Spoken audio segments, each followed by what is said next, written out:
think now you'll have so much fun.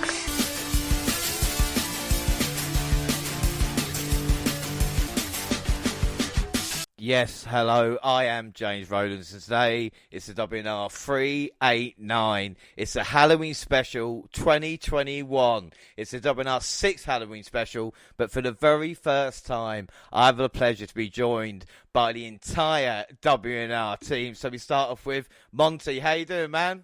I'm feeling really spooky, I guess.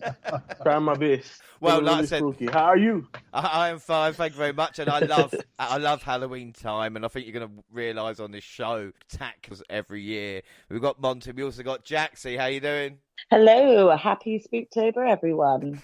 Hey, I hope you are well, and you're glad to join the special. Yes, very excited to kind of jump into everything.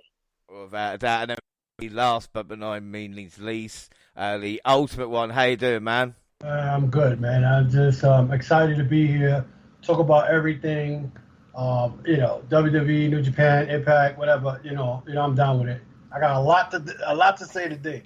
Without a doubt. Well, we're going to get on with the show in a minute. But first up, we had a ton of emails because I wish the Ultimate One a happy anniversary, same I did with Jaxie.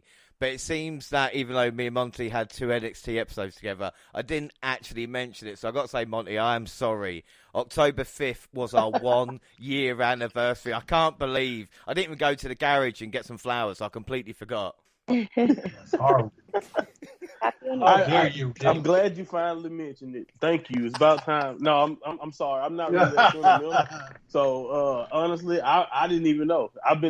Life is such a blur that I didn't even realize it. But I'm very, very happy that I'm still here. You know, it's kind of crazy when you do things. You don't know when you first start. Now, I didn't know if we was only going to do this once or twice or not. So the fact that I'm still here and now I'm a part of it and we're doing this right now, it's kind of cool. Can't lie. Without a doubt. So like I said, we get on with the show. We've got a show. What a show it is, full of games, scares, and reviews. Later we'll look at Crown Jewel, have a masturbate, play games, and find out what scares us. But first, we're going to look at the G1 Climax. Now, I've touched on Japan a little bit. You and I have actually done an episode on Japan where you could try to teach me a little bit, haven't you? I did my best. I did my best to catch you up and also help you through the pronunciation. Yeah, unfortunately, Jaxie, the Ultimate One and yourself haven't done an episode explaining Japan. All right? I don't understand. I'm definitely more of a noob, that I'd say, when it comes to New Japan. However, I am very keen to listening to thoughts when it comes to the G1. Well, without a doubt. So we're gonna look at the G1 Climax. So, Ultimate One, you have been watching Japan for a very long. What is the G1 Climax? Well, the G1 Climax is a tournament that they do every year. It's been going on since 1991. I think this was number 31, or 1990. So it says 31. And it's just the top 20 wrestlers in Japan. They put them in 2 different, you got bracket A, or block A and block B. And you have 10 wrestlers. Actually, no, it's 10 wrestlers on each block. And these guys wrestle each other in a round-robin tournament. And whoever gets the most points goes to the final. So, like, a win is a 2-point. Disqualification, a draw is 1 point. A disqualification doesn't get you no points at all. And the finals, you got the winner of Block A against Block B. And then the winner of that gets the big trophy. And when you get the big trophy, then you get a shot at the world champion at Wrestle Kingdom, which is like the WrestleMania in Japan in January, which is always January 4th. They used to do it was it January 4th? Now they did it 2 days in a row. I think 2020 and this year. Now next year they're doing it 3 days in a row. So it's competitive. You got guys in there. You don't have no 3-minute matches, 4-minute matches. You got strong style, 35, 25-minute matches. And it's very entertaining because, trust me, once you see this, you will get hooked. Because this is one of the most grueling tournament in wrestling today.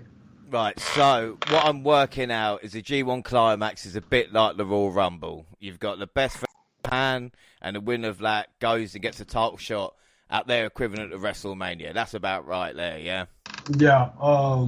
Yeah, pretty much. Yeah, concept wise. Yeah. Right, yeah, that's what I'm concept-wise. just trying to, because some people, like I said, have never seen either Japanese wrestling or just heard about it. So if we do it in a kind of layman's. Now, But here's go on. Here's the crazy. I'm sorry to interrupt. The crazy part is that once you win the G1 Climax, the tournament, you walk around with a briefcase. I mean, they started doing this, I think, a couple of years ago. It's like the Money in the Bank, but it's a briefcase, and then you defend that briefcase from the time you won it, G1 Climax, which is probably September to October, and then you defend it all the way to Wrestle Kingdom. So you may win the G1 Climax, but if you lose the briefcase, lose the trophy. Yeah, you lose your trophy. Yeah, you lose the not the trophy, but the title shot. Yeah. So yeah, really the title shot is what. Yeah, that's what makes it. Yeah, that makes it very, very interesting. I think that's one of the best tournaments in wrestling today. Right. Okay. So go to the top of the tournament and win, and yet still lose. Exactly. Yeah. So that's it doesn't happen often, but it can happen. Well, last year it did happen because Jay White ended up beating Ibushi for the briefcase, and then this year he ended up. I think he held the contract onto Ibushi on the belt, and Ibushi's first world title shot was against Jay White, which he put the contract on the line. So it's very interesting because it's not guaranteed. You could win the tournament, but if you have to defend that briefcase with that contract from the time the tournament ends all the way to January. Right, gotcha. So, right, Monty, down to you now. We're going to talk about A block and B block. And I don't mind murdering the names, but I wonder if you can help me. Just tell me who was in block A. And then we'll talk about the matches. Because I did watch a few matches of block A. We'll talk about block B, the finals. So who was in block A? Very interesting. Well, explain a lot about the wrestlers that you're talking about as well in terms of their wrestling style, just for those that, like me, that don't know every single wrestler's name. Okay. Well, I was not prepared to bring up names. I have put you on the spot. Monty, I can't help I got you, though. I got you. Just give me a second. That's fine. No, like I said, I did watch a few. There are a few wrestlers in there, like Kenta, Sami. So there are a few wrestlers that kind of people will know. Monty, go on. Kota Ibushi is in A block. Shingo Takagi, the current champion. That's another thing. This is unlike the Royal Rumble in the sense that the current world champion will defend. Will be a champion in the fight and in the term. They will compete. It's not like the Royal Rumble where the world champion never is in the Royal Rumble. So the thing is, if a world champion wins, then they choose who they want to fight at Wrestle Kingdom, basically. So that's how it would work if a champion wins, which also, by the way, is very rare. Kenta, like you mentioned earlier, Zack Sabre Jr., Toru Yano, which, by the way, you want me to explain what their style is like? Shingo is like one of the most physical specimens that you can think of in the ring. He's not the biggest, but he wrestles way bigger than he is. I promise if you ever watch a Shingo match, you will fall in love with his style. It's some of the most hard-hitting, but also smart. Like he's a smart wrestler also. I promise you he's worth the watch. He's definitely deserves to be champion. Kota Ibushi, I think he's probably one of the popular names, most popular, of course, with his tag team with Kenny Omega. It's the Golden Lover, so a lot of people may know him out there, but if not, he wrestles. He's one of the most. He's a great. He reminds me. I think a lot of people have actually said this in the past, and maybe I could be. You can help me, Ultimate One, if I'm wrong here. But he kind of reminds me, especially in the past, of what Will Ospreay was, but just like a Japanese kind of version of it. But he's not. I wouldn't say he's as freakishly athletic as Will, but he mixes also a lot of strong style within it. A lot of strikes, a lot of aggressive kickboxing. Yeah, that's true. That's true. So that's a great reference for Kota Ibushi. Kenta, like you said, former Hideo Itami, also a great striker, pretty much a Japanese legend. Has done everything you could do in Noah. You know, he's just one of the greats in Japan, so he's respected because that's the reason why he ended up in WWE, because of his that respect that he has, and he's a great worker. Zack Sabre Jr., you're familiar with that guy, James. I'm pretty sure you know who Zack Sabre Jr. is. Toru Yano, he's more, like I said, he is a surprise. He's always a spoiler. He's one of those guys that if you really look at the way he wrestles, he probably should be a jobber. But Toru Yano is hilariously in his style. Some people hate it. Some people hate it because his matches are nowhere near nothing like anyone else's matches. Everybody has to fight Yano style when they fight Yano. That's the thing I like about Yano is that you have to do it. He cheats a lot. Low blows, roll up, like he's that type of guy. He doesn't really have, as a matter of fact, his finishing move is probably an illegal maneuver into a roll up. That's pretty much his finisher. So, and Yano shocks people every year, including this one. Tomohiro Ishii. Now, imagine what I said about Shingo Takagi, except he's smaller, older, and looks like he should not be able to, but he will kill you. He will take your head off. That's Tomohiro Ishii. Mm-hmm. Great Okan, he's a newer guy, but kind of this is his first G1, I believe. But I really love what he's been doing with his character. He has this weird type of like the Great Okan is more of an entity the way he talks. He doesn't talk as if I'm or he. He says stuff like we are going to take over New Japan. He's in Will Ospreay's United Empire. You know, yeah, you can probably explain a little bit better what he has going on. Great Okan reminds me, and maybe you're too young for this, but if you guys check up on Google, if you look at Killer Khan, that's Great Okan right there. Exactly, that's a great reference. Yeah, so he's a monster type character. He's like I said, first G1, kind of establishing himself and who he is, but I really like what he's been doing so far. Tonga Loa, the other half of the Gorillas of Destiny, Tama Tonga's brother. Back in the day, if you remember, I don't know how much WWE trivia you got, but that's Camacho. If anybody remember, Tonga Loa is the former Camacho, much huger. He's huger these days, and impressed me, I have to say, overall in this tournament. This is his first, like these are his first singles matches, pretty much like in his career, kind of like he only had a handful of singles matches because most of the work he's been doing over the past few years is teaming with his brother Tama Tonga, who we all know of Bullet Club fame. Yujiro is also Bullet Club Tokyo Pimp. And, that's pretty much what I'll tell you the most about him. He's another guy who's like a jobber, but he honestly has a deep history of having decent performances in New Japan. I'm not going to act like he's the most important guy, especially as the years have passed by. But Yujiro has history with a lot of the guys in the New Japan roster, so he's valuable for that reason only, if not only for that reason, of course. And, of course, for bringing Pete, which is his stripper. He's a pimp. He has a stripper with him. So, yeah, there you go. That's a value. She's a hottie. She's very valuable. Yeah, she's gorgeous. I'm telling you. That's a very she is. Like, if anything, if you don't like Yujiro, you at least love him because he brings Peter around. And then Tetsuya Naito rounds out A block. My favorite of all time. Like, I love Tetsuya Naito.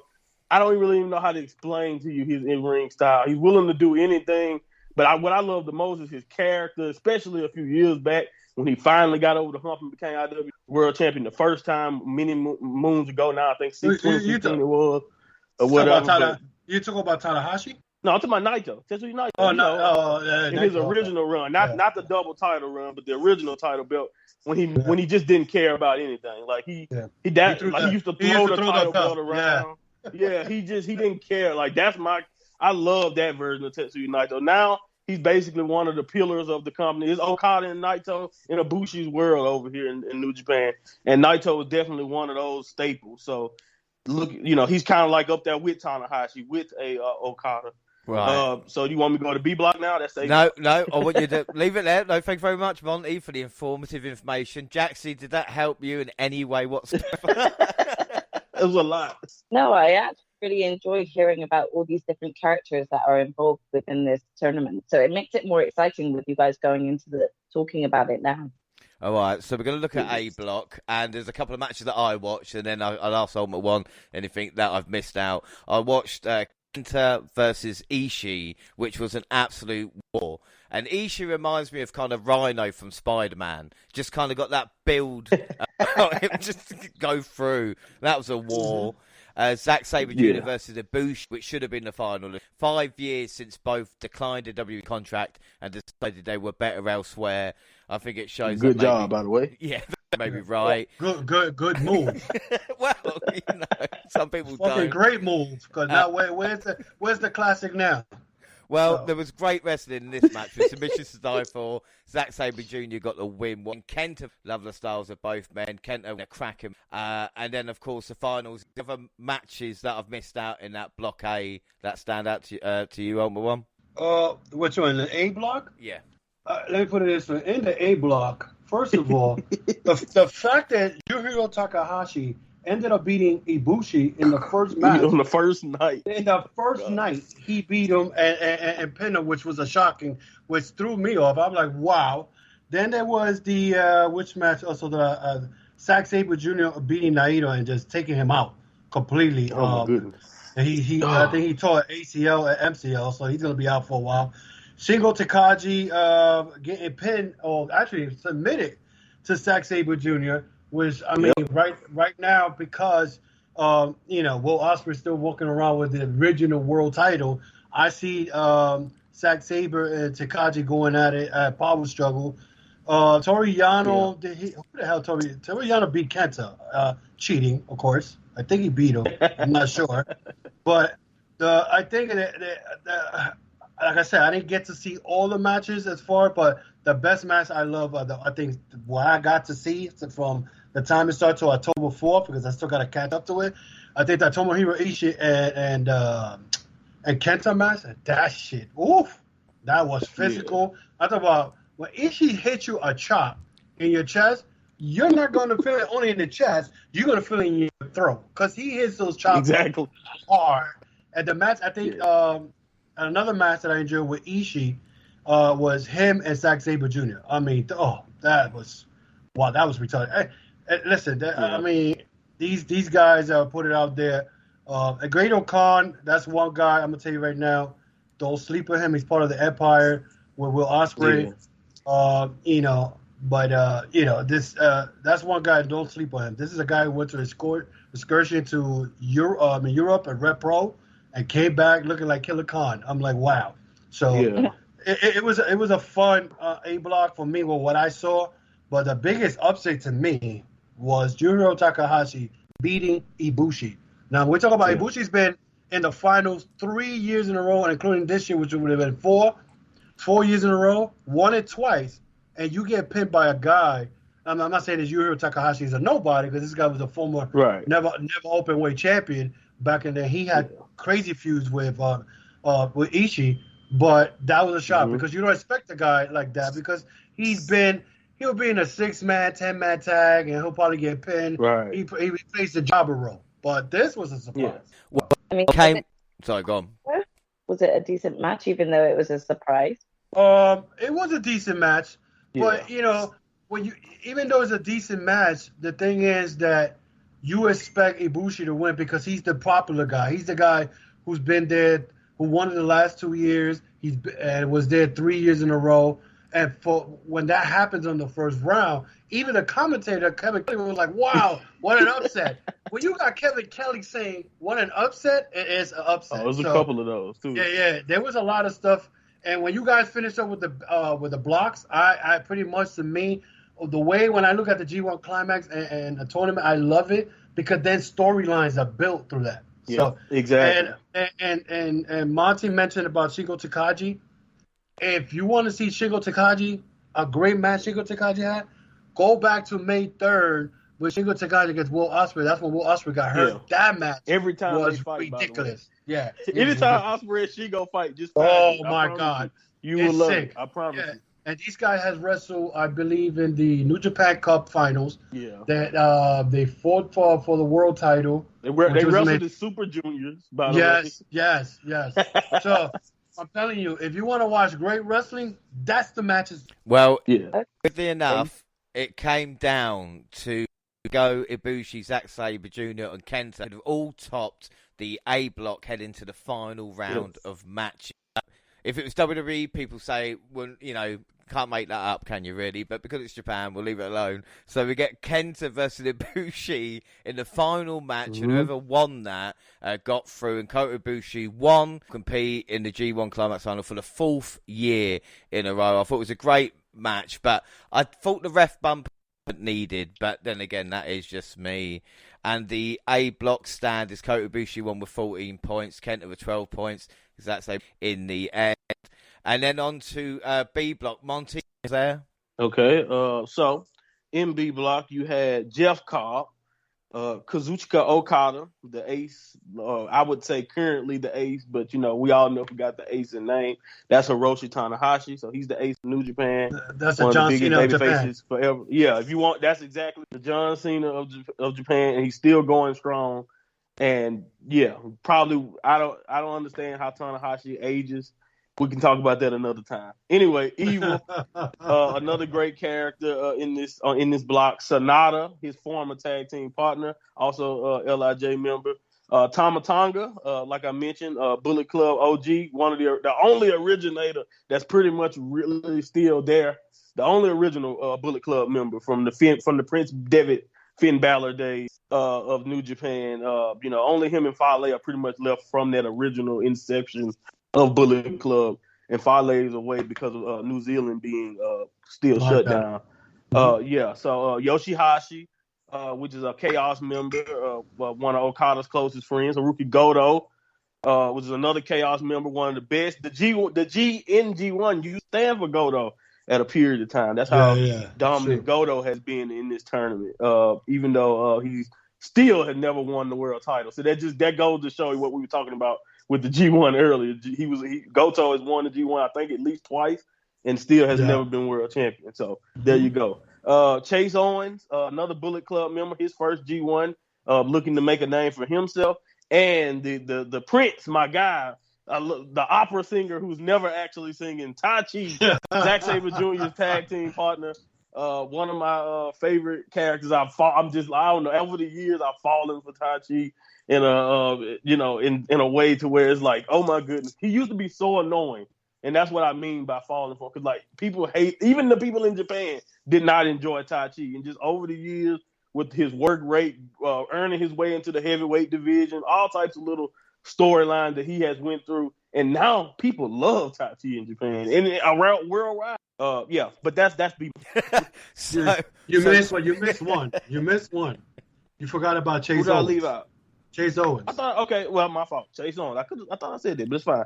Chase Owens, who by the way made his mark in this tournament, beat someone that I never thought they would let him pin. He's another guy like I trying to make his name in the tournament in Bullet as a Bullet Club member. First G1. Still hasn't really done much really as a Bullet Club member, he's one of those guys that probably played more of a job role than even Yujiro did. So Chase Owens was looking to prove himself in this G1. So what were the highlights then on the B block, all the matches to look out for? Well, first of all, talking about Chase Owens, he did the impossible, what Monty just said. He ended up pinning the United States IWGP champion, the John Cena of Japan, Hiroshi Tanahashi, which was a big, upset. That was a big upset because he never has ever won a match in the G1. So they ended up giving him his first win over a guy who's been, the pillar of New Japan wrestling for the last 7 years. And they gave it, he pinned Tanahashi. Another interesting part, which like I said, I want to talk about the storylines. One was Tama Tonga. He had a match with Evil, two members of the Bullet Club. One, first of all, Evil has this new, you could say, a new group under the umbrella of Bullet Club. Sub faction, I guess. Yeah, a sub faction called the House of Torture. House of Torture. Yeah. So in this match between Evil and Tama Tonga, the lights went out. Okay, and then all of a sudden, I think Tama Tonga got a low blow and Evil pinned him, and it turns out that the person who turned off the lights was it said Show Yo, one of them. It was Show. He turned off the light. Now, mind you, these guys are Bullet Club members, and they turned off the light in the whole arena so Evil could cheat and pin Tama Tonga. So that was surprising. Jeff Cobb, he was very dominating in this tournament. I don't even think he lost any match until he got to the final. He went undefeated until the end. Okay. Yeah. So and then another interesting, which I hope they continue to follow up, and it's Taichi versus Evil. During that match between these two, Dick Togo, which is the second guy who's part of Bullet Club, grabbed Abe. That's the name, Abe, right? Abe. He grabbed her by the hair and he kind of like threatened Taichi. If you hit Evil, whatever, I'm going to hurt her. And I mean, Taichi was pissed. He wanted to rip these guys' head off. So, Yeah. I mean, most of the matches in the B block, like I said, most of them, I think the was interesting to me, well, what I saw, because like I said, I haven't seen everything. The Tai Chi versus Evil was interesting. The Tamatanga match with Evil was definitely interesting because that's going to lead to other stuff with Bullet Club. And Chase Owens beating Takahashi was a surprise, but there was another match I forgot to mention, was the Yoshihashi against Goto. Now, these two guys are tag team with Ishii. Champions right now, too. Yeah, they're the six-man never open-weight champion. Now, you had two guys who are tag teams going at it, and at the end of the match, I believe Goto beat Hashi, and he went to give him to shake his hand, and Yashi was pissed off. He didn't want to hit shit. He walked away. So there's a lot of storylines going in there, but I'm going to let y'all do what you got to do, and I'm going to tell you what I think were the storylines that are coming out of that. Right. So it boiled down to Cobb versus the winner. Okada did a good match, and I'm impressed with Cobb as well. Physical.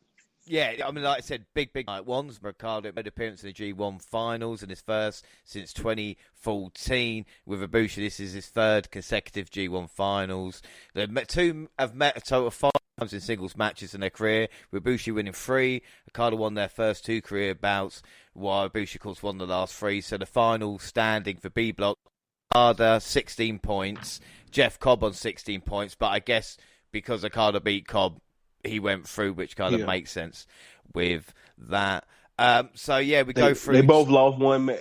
Yeah, and obviously Okada was Tama, and Jeff's one was Okada, so therefore Okada wins. So we got the final, the 21st of October, but before the final, Zack Sabre Jr. wasn't scheduled to appear at the show, but he sorted it down in EC. Shibata's music playing over the tight John, and the ref headed to the squared circle. Both men fought back and forth in a short 5-minute match. And I weren't really sure what's going on, but this is quite a big deal, wasn't it? Who wants to fill me in here? Oh, my goodness. I got you. Oh, my goodness. Do you understand how many people, not only fans of New Japan, I'm pretty sure it was people tearing up at that moment, because a few years ago, I think it was 2017 to be exact, Katsuyori Shibata was in a title match with Okada. And in the middle of the match, I think he gave him a headbutt, and they had to stop the match. It's kind of ironic too, by the way, what I'm talking about. But they had to stop the match, and Shibata they thought he was done.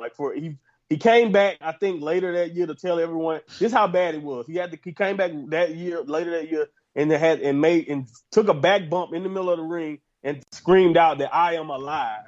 So that just let you know how bad it was. That he just wanted to let everyone know that he's alive. And he's been in the last 4 years, he's been training in the Los Angeles dojo for New Japan. He's been training the new young lions and a lot of some of their new talent. Everybody in New Japan Strong, they've been working with Shibata for the most part. So that's why when this happened, you've seen a lot of New Japan Strong guys, a lot of young lions had a lot of positive things and happiness to say before Shibata being allowed to return back in this match. And after the 5-minute UWF rules match with Zack Sabre Jr., he said in Japanese that the next time he's in the ring, it will be real. It's going to be actual wrestling. So it just made a lot of people happy. Shibata is one of those. If you want to compare it to anything out there, then just think about it's obvious a Daniel Bryan type of situation thing, and that's basically what exactly. It's really just like that. Mm-hmm. But yeah, it's kind of like a Daniel Bryan situation, and Shibata was also, to explain kind of like what he is, one of the most physical, but just really, really good, like legit technical wrestler. And that's why if you saw in the 5-minute bout, him and Zack Sabre Jr. were going hold for hold, perfect grappling, and it was just great technique. And it was just really, really great to see a guy like Shibata, who is one of the best. He's a guy who you put him on the tier with Nakamura and Tanahashi, because he was a young lion with those guys, with Shinsuke Nakamura, with Hiroshi Tanahashi. So he is that important to New Japan and to their fandom, because he's one of those guys, those homegrown talent, kind of like a Tanahashi and Nakamura was. Because I think if I'm correct, I think he's part of that Four Musketeers. If I'm correct. Yeah, he's part of. Yeah, exactly. It's Tanahashi. Exactly. It's Tanahashi, Shibata, Nakamura, and I believe it's Okada. So those are the 4 guys there. But Shibata, if you ever want to see one of Shibata's matches, I mean, you go to New Japan and the New Japan, what is it? The streaming. And Shibata was the Shibata was one of those guys that they would give you a physical match. I mean, I remember one match he had, and he I forgot who he was wrestling. He headbutted the guy and busted his head wide open and continued wrestling with his head busted wide open. He did not care. This guy used to hit you with a PK kick. Was one of the hardest kicks that there is. I mean, and that's why him and Kenta, they were supposed to have like a feud when Kenta turned Bullet Club, but it never happened because he still was recovering from. I think he had like some concussion, something like that. It was. I miss Shibata. It was very bad. Yeah, Shibata was one of the best guys. Yeah, Shibata is one of those guys that I miss seeing wrestling. And it's crazy. Well, I will say about New Japan Strong as well, because people can get it in the UK and of course America. It costs about £5 or £6 to get it. You can get it on the Fire Stick as well. I'll watch it. My only complaint is that if you watch an event, you can't then come out of it and then back on and pick up where you left off. You have to fast forward again and get to that moment, which again, for a New Japan event, it's about 3 hours. Sometimes you might stop it every now and again. But then again, it's not too bad. They got the English content on there. So it said the G1 Climax 31 final is Okada versus Ibushi, and this was this was really, really well-worked match. We got about 24 minutes into it, and both men are training at the very best, and all of a sudden Ibushi went up top to hit a Phoenix Splash, and then that is where it all went wrong, seemingly landing on his right arm and face, and then probably the worst 7 to 10 action that I've seen of them trying to get Ibushi the arm back into place. The pain. I mean, Ultimate one way. Listen, I didn't see the match, but when I heard that Okada won by stoppage, I mean, when it comes to Ibushi's been having a real bad luck this year, and he just came out of health issues as far as respiratory issues. He had like a pneumonia. He was out for probably a month and a half, and he was supposed to wrestle Will Ospreay. That's where Shingo came into the picture. So for him getting hurt, he's been known to he's a high risk guy. He's at 100 miles per hour type of wrestler. So insane in the ring also. He takes insane bumps. Yeah, crazy. I mean, I remember a couple of years ago, him and Naito were having some crazy matches, and Naito dropped him neck first on the edge of the ring apron outside. On the apron. Really? Yeah, and busted his head open, and they kept wrestling. So, I mean, it's sad that he had to. You can't even say lose, but I had to stop the match. And who knows if it would have been Okada for the third time? He would have won this, I think, the third time in 4 years. I mean, I don't think that's ever happened. 3 years in a row that I know. I know Masa Chono has won the most G1 Climax tournament, and I think Muda follows him. I'm not sure, but this guy Ibushi is going to be a star. He's going to be the next Okada. He's going to be the next Takahashi, but he just had bad luck, and for him that match to be stopped, and then your guys saw it. Whoever saw the match, I haven't seen it yet. If he was in a lot of pain, and he's going to be out for at least 6 months. He probably won't even be in Wrestle Kingdom. So Wrestle Kingdom. I think they thought he dislocated, or just like when you have to pop it back in. But you can tell when they were trying to pop it back in, it was more than just a who knows? It's gone. It's probably ligament damage, and he might be out. He probably won't even make it to Wrestle Kingdom. And Wrestle Kingdom again. If you guys never seen the Wrestle Kingdom, or I know Monty has, Wrestle Kingdom is like WrestleMania. It's like in the Tokyo Dome. You got 45,000, 60,000 people in the Tokyo Dome, and then nothing better in the world than being at the Tokyo Dome and whoever's in the Tokyo Dome and watching that 65,000, 70,000 people cheering in a match is ridiculous. I mean, but it's sad. It's just sad. I think, and I wish him the speedy recovery because I enjoy Ibushi matches. He is, like I say, 100 miles per hour, and you can beat him. And when he gets to that point when you could kick him, slap him, whatever. When he goes off on when he go in his mode. Ooh, boy, it's over. Yeah. So most ironic, he was a super junior, and he did it all the time. He did the Phoenix Splash all the time.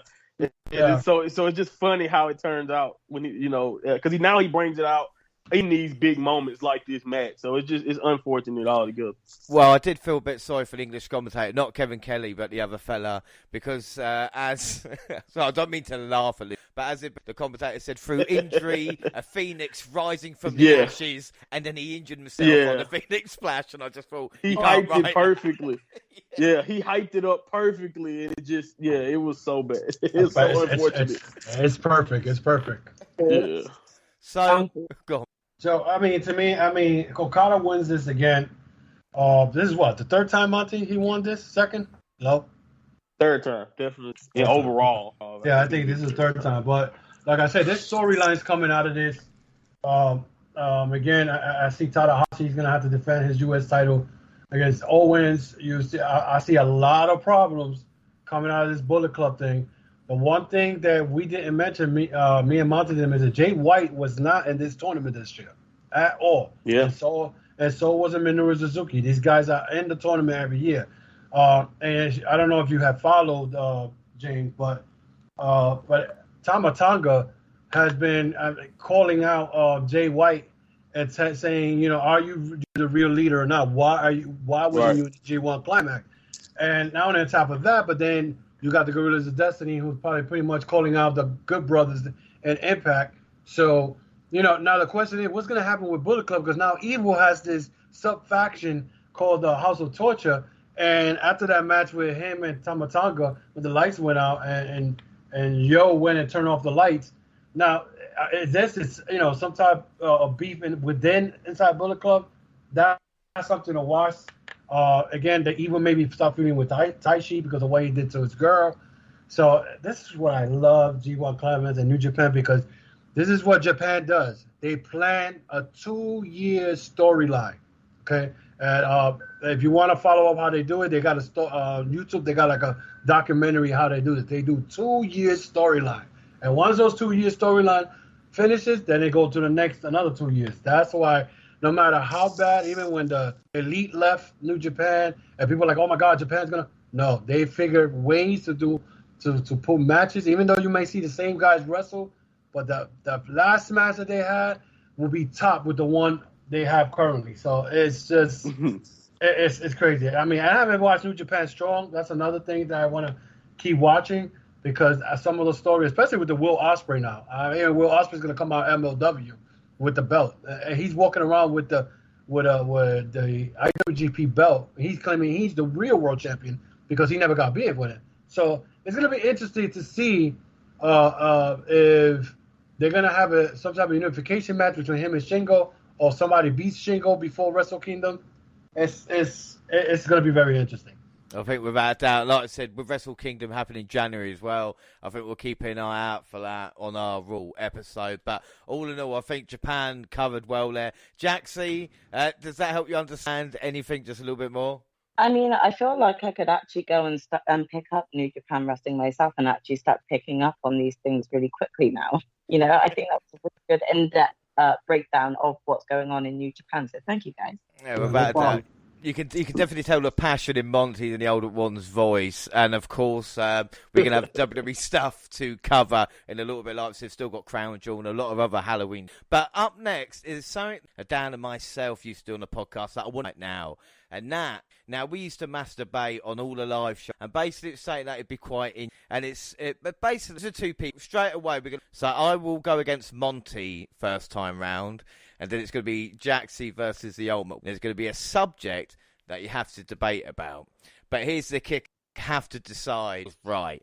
Now, basically, go into it a little bit. So, like I said, me and Monty to the start. Ultimate One, Jaxie, you can be the judges and basically tell us who won the argument. If someone needs to win the argument, it will make more sense when it started. Monty, are you ready? Let's do it. And I'll give you the subject. So basically, it's quite simple when we get to it. The first subject me and Monty are going to argue about, actually, the Ultimate going to tell us, it's NXT versus NXT. Now, my God. Look, I'll defend. I'll go for 2.0 if you want, Monty. Because I know you hate it. Oh, you better. If I have to defend them, I will concede from the beginning.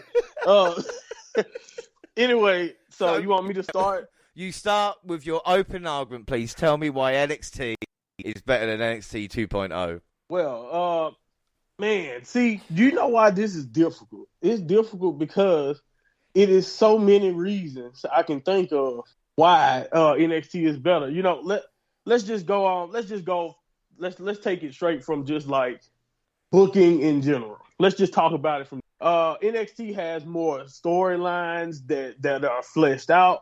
They instead of just spawning new people on your screen without an explanation of who they are and then having them beat people you know and love, they actually, gave their talent time and built them against other, talent that you didn't like, whether it was enhancement talent, whatever. Don't even get me started on the pre-USA Network days of NXT.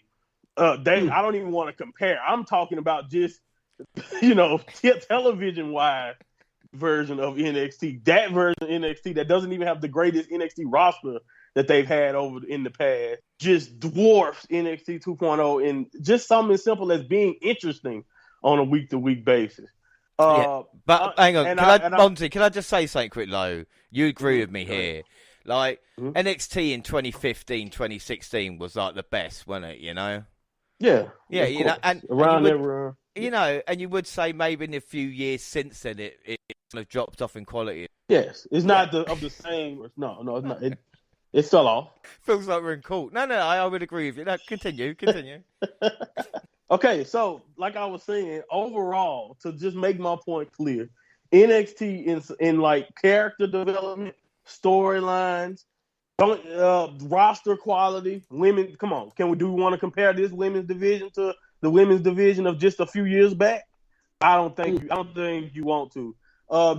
Title reigns, even though to be fair, this is really new for NXT 2.0, so I don't know exactly where they're going with a lot of their stuff, but I think obviously NXT has a history of, and let me leave on this one point. As far as Halloween Havoc goes, and how about takeovers and specials? How excited are any of you if you are excited at all, the special under the NXT 2.0 banner than you were, let's say, to takeovers of years in the past? And I could just leave it right there. Yeah, because I'm not hype at all about Halloween Havoc. But as you said, I'll leave it at that. As you said, it's stuff from years ago. You're not talking about last year Halloween Havoc. You're talking about takeover events.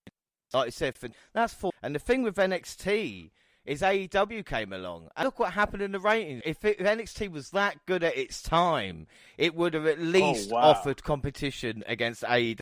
You're going to compare developmental you're to Kenny speaking Omega about the and history. Hangman Excuse me, Page? can I finish? Please, can I finish? You're talking about... James, you lucky you're debating with him, because that would have been me. You would have been done. Well, you're not. So please, sir, if you can wait. As I was saying, they talk about the history of AEW and stuff like that coming along. Storyline developments. You talk about the talent from NXT, and the reason why 2.0 is better, because they won't need to make changes. You look at someone like or Von Wagner, they will come to the main roster exactly how they are in NXT. You won't put a red helmet on Von Wagner. You're not going to change the name to Bearcat Lee. Look how many times they have dropped the ball in NXT. You look at it. No, it's developmental. You're building stars for the future and to be in WrestleMania. Is the product not good, but it necessitates a change? NXT failed. That's why 2.0 had to come about. It was because NXT couldn't get the job done. 2.0 started. So in actual fact, 2.0 is better than NXT. Failed. Oh, God. NXT failed. Tell me it won. Tell me it won anything. Did it bring ratings? Did it beat AEW? It did nothing. We're talking about 5 years ago when the takeovers were good. You know why this is a laughable argument? Because word for word, you're lucky I can't just pull from the WNR tape. Because I can swear, I know you loved Halloween Havoc last year. All right. Dexter Lumis and Cameron Grimes, that one match, I put it up against anything NXT 2.0 has done so far. I think you'll find Toxic Attraction will go straight to the main roster, and they will have the success that they had there Don't that other mention won't it. have. You can't. You know, I don't know. just because Don't compare the old WWE makes NXT. mistakes- It's the NXT that was. The NXT, the start of this year, compare it to the 2.0 we got now. 2.0 is just better. WWE start care of more this about year. it. Are you getting paid? Are you getting paid by WWE to say this? I'm just Yeah, trying this to- really that's what it sounds like. It sounds like you. They asked you to advertise because you know what? I hate to say it. I'm sorry. I hate to say it, but the NXT from I could put it right now. The NXT from 2019, that roster, I could have put it up against AEW, the roster now. Okay, That's my point. The whole era of NXT was Yeah. compared to the main roster. Yeah. You just pointed out that 2.0 is developmental. Do you not understand that? They were comparing something that we always knew was developmental to Kenny Omega, to what they're doing to what they're doing on the and main now roster. it's proper Now they're back developmental. to saying, this is developmental. proper Who developmental. cares? Okay. Right, hang on. Hey. Hang on. Whoa, everybody chill. Right. Now it's glorified OVW. Okay. It's Jaxie. OVW No. with TV camera. Whoa, everybody. Jaxie, what are your thoughts on? I feel like I shouldn't. I feel like it would be a little bit biased of me because I must admit I tried to watch the first episode of 2.0 and I got bored. And I They can't even try to back your argument. You probably made a better argument than me. Yours felt way more prepared and planned, but I'm letting you know right now. Okay, James. They're so bad that you can't convince anyone anything. But the part that I don't understand how James can defend 2.0 when Vince McMahon themselves said, we don't want guys in their 30 or 40. So basically what you're saying, you don't want wrestlers who, already went to the indies, that made a name for themselves, come to NXT, experience, have some great War Game matches, great NXT takeover. Now, my question is, if NXT 2.0 is so great, how come they canceled the takeover? My question to you, sir, is I didn't know it was a handicap match. If I knew you two, then You made it that way with the argument. No, this is. If I annoyed people with my argument, and then I can't help that. So anyway, we're end. So I want to clarify that I'm not bad mouthing 2.0 because I'm just genuinely saying I stopped watching it, and I don't think it's good or bad now. So No. I mean, I'm just saying. I think it's a clean sweep, No. James. Clean sweep. Hang on. We're going to ask again. What I'm saying, forget the show. I'm talking about the debate. The debate between myself and Monty. In your eyes, I'll do first. Who won that? I'm sorry. There we go. I think we already know what Ultimate Well, feels. let's ask We can you. move on. Who won the argument? No. Do you really want to ask me? You know you already lost the argument. 2.0 is not better than the NXT from back 20. Sorry. All right. So Monty goes through to the final. But the question is... You made that one kind of easy for me. Yeah, I know. But who's in? Because it's Jaxie versus one. Now, Jaxie, I'll give it a choice. I've got two you can pick from, all right, to decide if you want. So one of them is either Rampage or SmackDown, or the other one, Zack Sabre or Bryan Daniels. Oh, you gave me that one. Wow. That's a good one. Let's do Rampage and SmackDown because Right. I know Zack Sabre Jr. So what do you want? Do you want SmackDown or Rampage? Rampage. So one's got to argue SmackDown's better. That is brilliant. So I got to talk about SmackDown? Yeah, you've got to argue SmackDown's better than Rampage. You got to make an argument for SmackDown.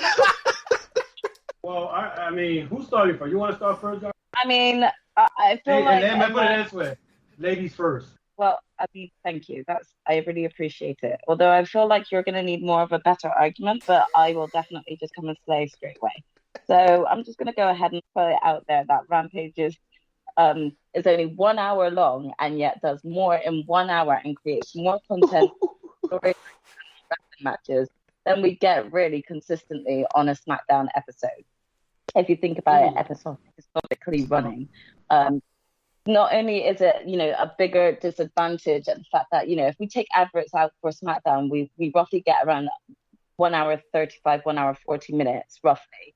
And if you think about it in terms of more recent coverage of SmackDown, it has been more promos and talking on mic than there have been matches. And even in this promo work, a lot of they are not actually getting their point across as to what they want to actually do or what they want to come out of that promo. Whereas when you look at something like Rampage, within an hour, you're getting promos, matches, and just overall entertainment, building and setting up for then, Dynamite the week after. That's my argument. You know what? I'm going to agree with her about that because, James, you try to trick me. I like that. Now you're going to put me to argue about SmackDown. But we all know that fucking SmackDown sucks because. And I'm gonna put it this way. I don't understand how SmackDown sometimes pulls 2 million because I think it was I was looking at the I think was it last week where it was Rampage against SmackDown? Was it last week that they had that? Okay, so I was watching Rampage. I was watching the buy-in, and I was going back and forth. I had my SmackDown on my phone, and I was watching the YouTube, and I'm saying to myself, how the hell does people even bother to watch this? 2 million people on Friday watching this shit of people doing fucking promos, 15 fucking minutes. Okay, I'm sorry if I'm cursing a lot because it drives me nuts when you got Seth Rollins looking like Harley Quinn's little brother. Okay, talking nonsense, and I'm saying to myself, you start the freaking show with 15-minute promos. Okay, then you put bullshit ass matches for 2 or 3 minutes. Okay, for 2 or 3 minute matches. The women's matches 2 minutes long, and then you have Nakamura with the guy with the guitar. I don't even know his name. I can't defend SmackDown. Rick Boo. Rick Boo. That's what it is.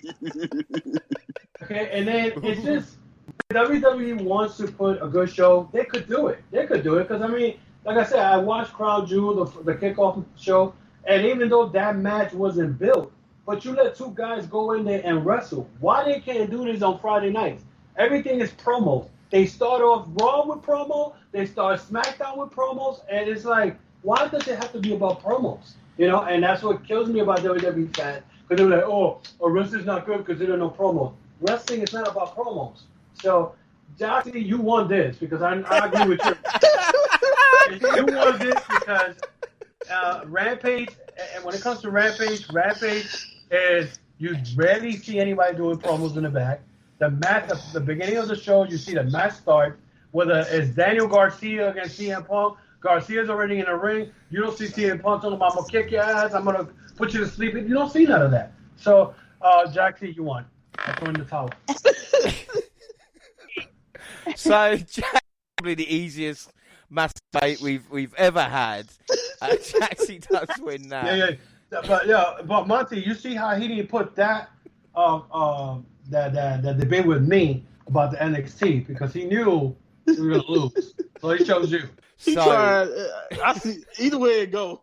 At least I tried. I think the WWE topic and Ultimate went on the same turn. I know you did that on purpose. Yeah, I know that. I thought Jaxie might pick SmackDown. No one's going to pick SmackDown. You know that. So you left me with no choice. I was going to lose anyway. All this tribal chief, all this head of the table slander is really... Exactly. The A show. Come on now. Yeah, somebody defend the head of the table. Come on, Jane. Let's weave an argument. Exactly. The A show, the most viewed wrestling show every week. The only SmackDown, decent show they put on. Yeah. That in wrestling. There's all Rampage does not mean that I don't enjoy some WWE content, but with the choice of question at that moment in time, I thought to myself, what do you enjoy watching more on a Friday night, and argue for that. And right now, yes, it is Rampage. Rampage is much better. Jackson, you did nothing wrong. It was the Ultimate one that gave up. So we'll move on to the final. What a cheap shot. The final, obviously between Monty and obviously, we'll let Monty pick from the topic. Tony Khan, Vince McMahon. Very Oh simple. my God, really? Yeah, I got you. You know, I'm going with Vinnie Mac. Yes. I'm going with Satan himself, self-proclaimed. That was his own storyline, by the way. He the one who told JR to start calling him Satan. I'm not saying he's Satan. Oh, Jesus Christ. Anyway, So Vinnie Mac, Pro wrestling. Vincent Kennedy McMahon, the real boss. You already know who it is. The originator. What Sasha always come out and say, the standard, the blueprint. Okay, all right, I'm done laughing through my argument. But anyway, so this is versus Tony, right? So Yep. I just need to really keep it based, like who I prefer over Tony. Well, all right, let's just be honest. You just need to state fact win this argument. That's all you have to do. It's simple. And I'm not going to speak for everyone, but a lot of people, they wouldn't even watch wrestling if it wasn't for Vince. They wouldn't even know what it is if it wasn't for the things that he's done. Now, and I'm not even going to keep focusing on the past, but even the things he continued to do.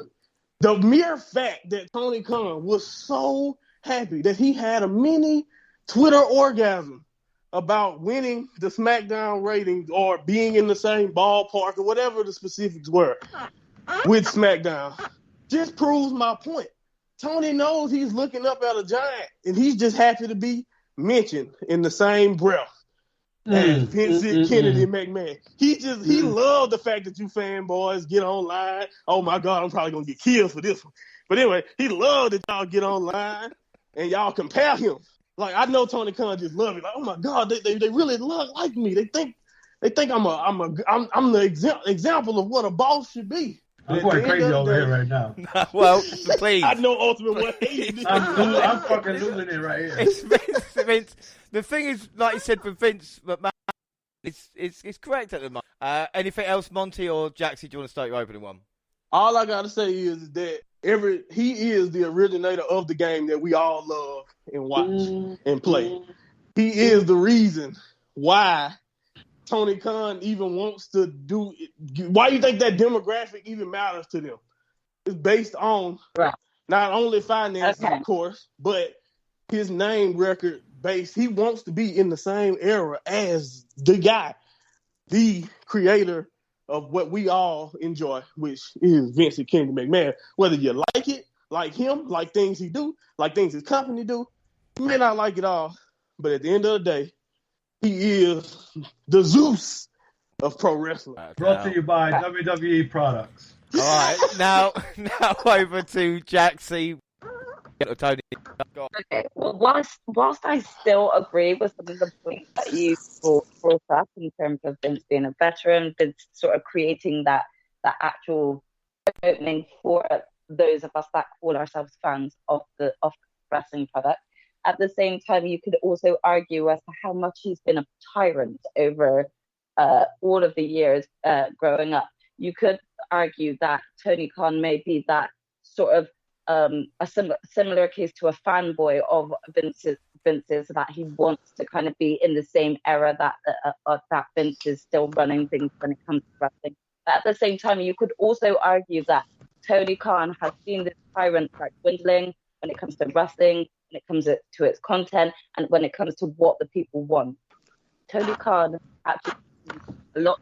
He also looks to the people to end up giving him great advice towards the content that he is providing on his show. You could also see him as maybe even like a hero that is coming to sort of overthrow the tyrant that is constantly PG-13 a lot of wrestling content that doesn't need to be PG-13. And I'm not talking about women and the way that they used to treat them back in the day. I'm talking more sort of actual sport content, and that is something that Tony Khan allows. He allows not only creativity in the ring, he allows wrestlers to actually continue to their own progression and not be stifled underneath that of a tyrant and listening to his rules and this way and that way.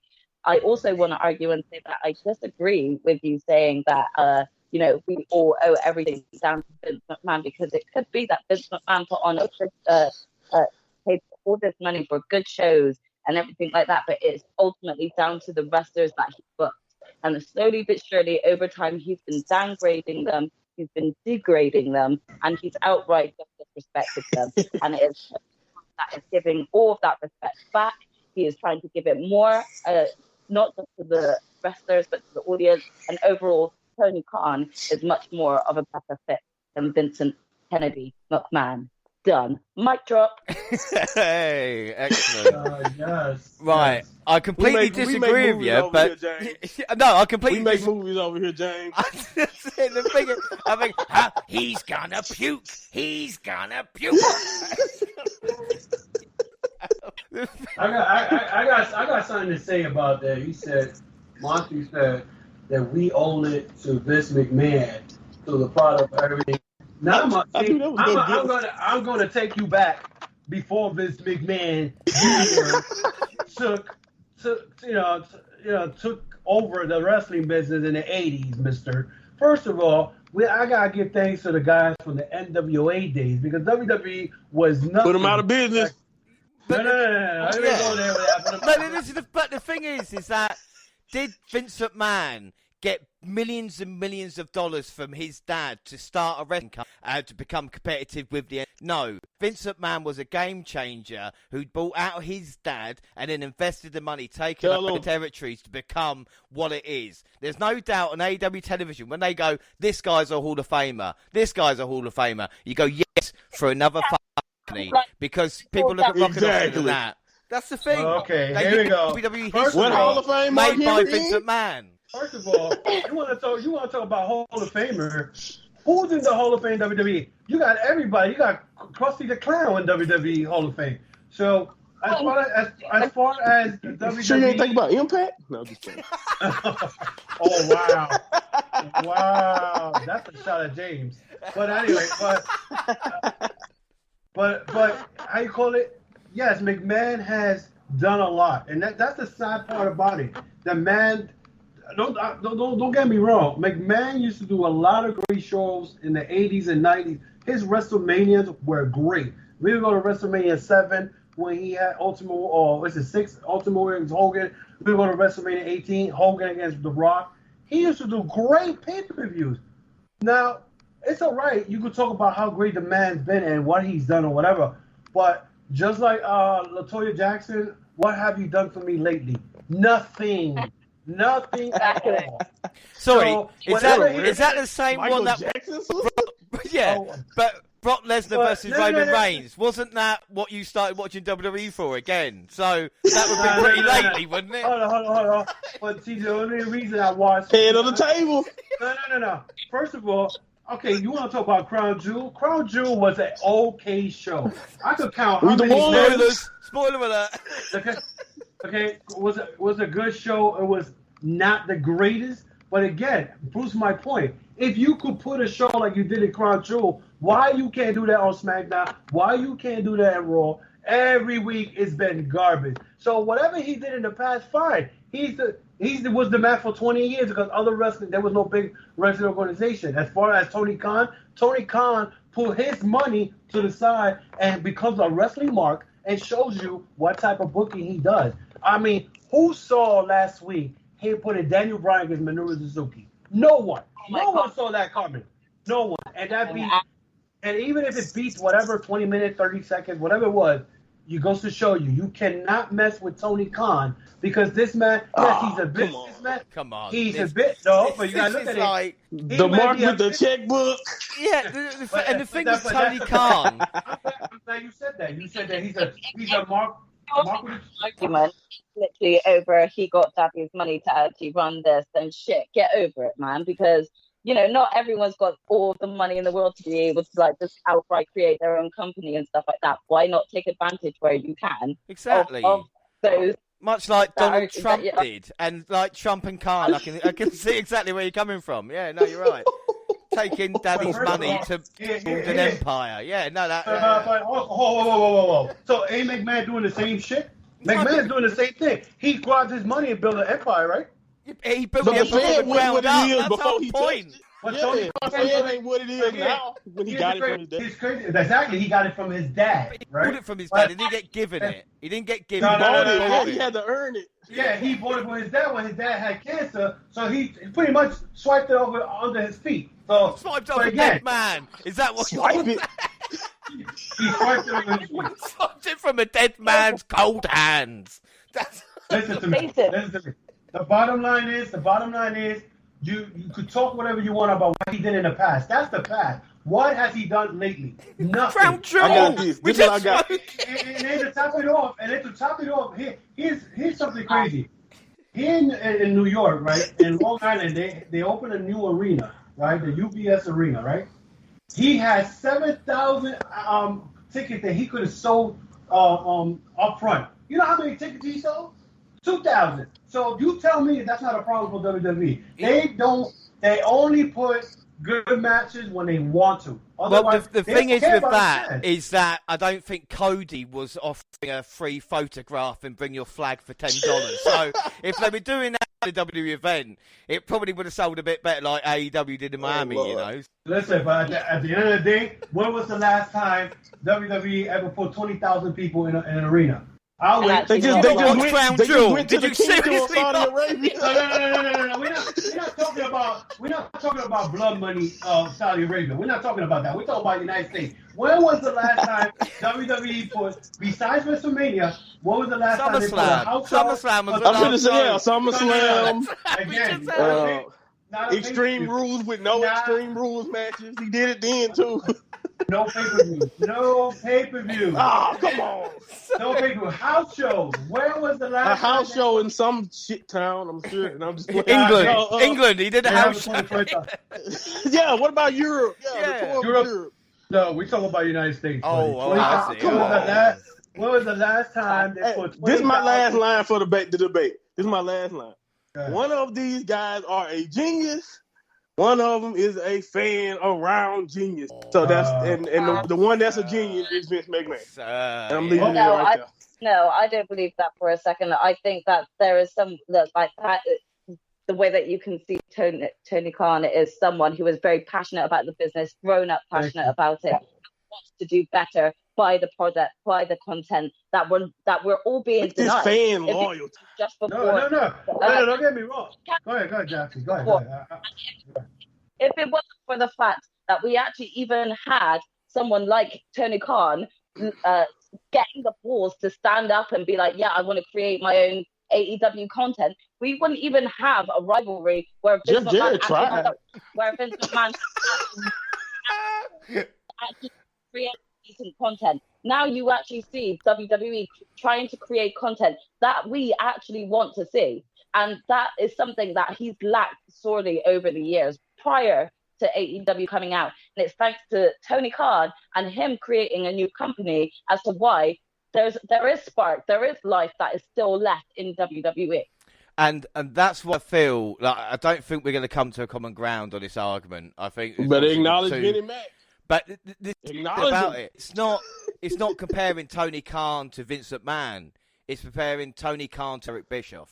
Because he does all the Bischoff stuff. No. You look at the stuff he does on TNT. No. You look at all the old WCW stuff that he tries to do. He is a mark for Nitro. That's why he's got Thunder on Friday. I meant Rampage. Thunder and Nitro. Exactly. I think got me hyped up on this because, first of all, it's funny how Eric Bischoff talks a lot of shit about Tony Khan, right? But yet he was doing the same shit and when he was going against Vince McMahon in the 90s. So, to me, Eric Bischoff is a freaking guy who's stressed out, probably pissed off because AEW doesn't want to sign him on their payroll and whatnot. So whenever time they invite him, he thinks, well, they invited me to this segment, maybe they'll hire me. No, this is a guy who knows. First of all, he's a WWE shield. He's an Vince McMahon nuts. Excuse my language, because that's what he does. He talks shit. Whether if they're competing or not, the bottom line is they did something that, and if we look at it right now, AEW did not started the beef last week with the SmackDown and the Rampage. It was Vince McMahon being an asshole who wanted to put 30 minutes extra for what? AEW is not doing nothing to you, so that shit backfired. It backfired. So therefore, for every business was like, we were actually competing. Well, AEW wasn't trying to compete with them. WWE was. So and of course every business is gonna talk shit because he's still a WWE mark, because he's in the Hall of Fame. He doesn't want to take it to the Hall of Fame and take it out, been taken out, and he be banned from WWE. And that's why he talks shit. You know what I'm saying? And honestly, Jaxie, do you want to?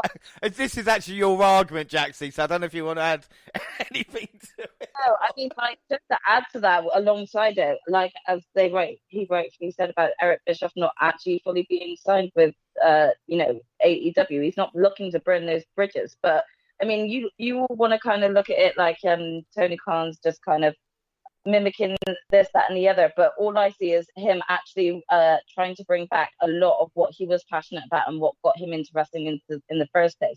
A lot of the content that he does produce on WWE, on AEW, sorry, it does spark and reignite old content that may have been brought up in WCW or whatever like that. But isn't that what we want? Because of that, what we enjoyed the most about wrestling back in that time. And it's like, it's those little forgotten things and that Tony is trying to bring back when it comes to his AEW content. Instead of those, like Vince McMahon, who's going around like a tyrant, firing anyone under the size of 5'8", and who aren't big and stocky men. It's pick and choose the WWE. The thing is, I think the final thing. Did Zelina just win the crown? Yes, she did. But the final thing to say is one of them was a man. One of them was a man who had $100 million to invest in a wrestling company, to sign wrestlers from the WWE that weren't happy at the time, to make storylines better, to make the show one of the most watched shows week in, week out for a wrestling show, and provided proper competition to WWE. And the other guy is Tony Khan. That's all I'm going to say. All right, that's the end of it. Bischoff and Khan. Boy, let me tell you. Listen. I don't understand. I don't understand how you guys think that what Big McMahon is doing and what Tony Khan is doing is trying to bring professional wrestling the way it was back in the days. Maybe you may not have the NWOs or whatever, but you got professional wrestling.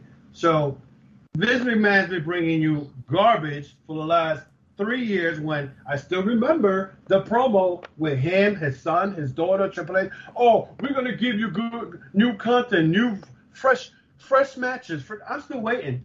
It went October 2021. I'm still waiting for those fresh matches.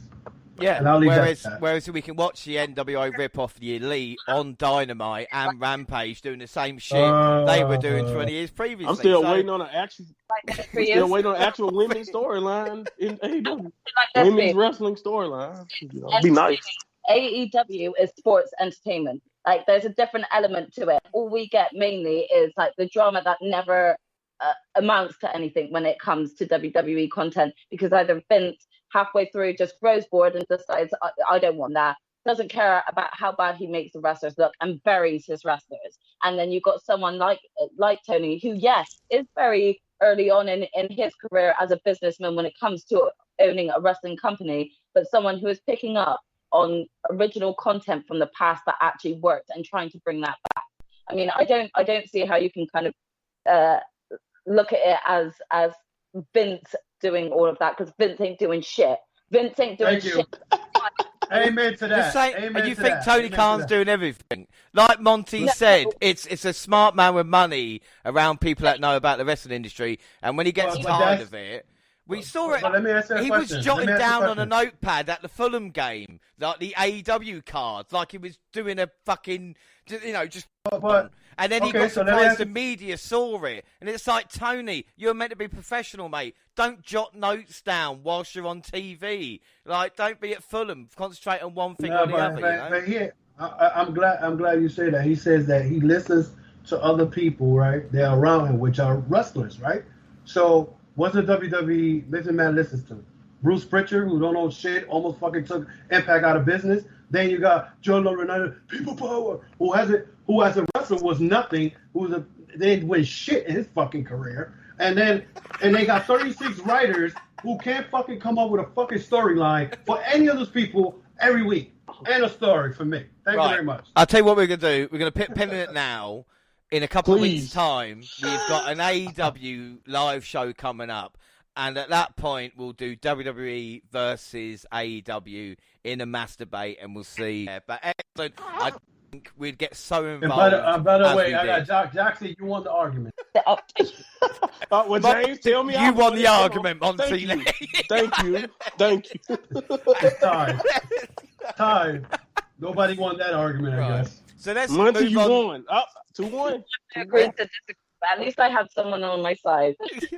Well, we'll move on to say that Ultimate One is not that annoyed about. That will be Impact Wrestling, because as we record this, the Bound for Glory card is upon us, and of course the Ultimate One knew the action on the show. So we're going to run through the card, but first off, I'll ask you, Monty, where are you with Impact Wrestling? Have you been watching any of it at all this year? Sparingly. I catch it every now and then. I'm one of those guys who, if I see a name, because Impact seems to have a nice revolving door of either people I've heard of from somewhere else, or, whether it's New Japan, whether it's, other promotions, or it's just, people I want to check out because I haven't heard from them in a while because they've been in Impact that long. So stuff like that. So I'm not going to act like I catch every episode, but I definitely check on people, if you know what I mean. I go on the site or go on YouTube, on Impact Wrestling YouTube, and look at clips. So yeah, I'm that type of. That's no problems. And Jack, see anything with Impact?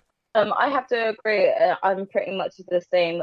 When I read about certain matches happening, I've actually gone back and watched it. I was really intrigued to hear when Mickie James returned to Impact. So I've dabbled in and out, and I'm definitely going to be watching Bound for Glory. I'm so excited to hear and see that the Iconics are returning. Which Ultimate One hates. He hates them, but we'll get on that in a minute. We will get on that in a minute. I'm just actually more happy in terms of the fact that women's tag team wrestling really just is just been dabbled in and really non-existent. But I think that it was after we kind of lost them that I realized that they were a very good tag team. So yeah, I'm intrigued to see what they come up with later today. Without a doubt. So let's run through the cards then. We start off with the Good Brothers, of course, Doc Gallows and Carl Anderson versus Finn Juice versus the Bullet Club, Chris Bay and Hikuleo, tag team titles. The Good Brothers, Impact World Tag Team Championships. They've been the champions basically most of the year, swapped it with VBD and won them back. But are we happy with this? Because obviously, Ultimate One, when we talk about Impact, you would want another team stepping up for the tag team titles here. Say that again? Yeah, I said you want the GOD to step up against Good Brothers, didn't you, at Bound for Glory? Oh, yeah. But see, here's the thing, though, because now I'm seeing that that the Bullet Club members are involved in this.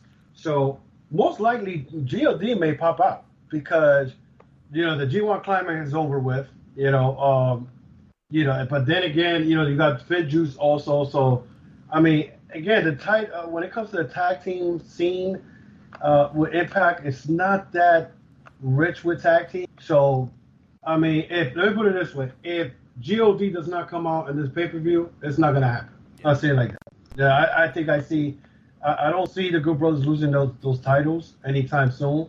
But you're gonna go and put it back on Finn Juice. It doesn't make any sense. And as far as Hikuleo and Chris Bay, them being tag team champions, maybe it can happen just to give a little taste of Hikuleo of championship gold, because the guy's been, wrestling for the last 3 or 4 years in Japan, and now he's a lot in the Indies and New Japan Strong. So maybe they'll win it, but I think I see the Good Brothers retaining. But if the Good Brothers retain it, then you need to bring in the Good Brothers. So it could be some type. Not the Good Brothers, the Gorillas of Destiny into Impact. So then it could be challenged, have a good probably a tag team somewhere down the line for next year. But I mean, it doesn't look like Gorillas of Destiny are going to pop up, but I'm hoping they will. Predictions for that then. I'm going to say Good Brothers. You say Good Brothers. Jaxie, who are you going to go for in that one? Yeah, I'm going to do the same and go with Good Brothers. And Monty? I'm going to Bullet Club. Let's go, Leo.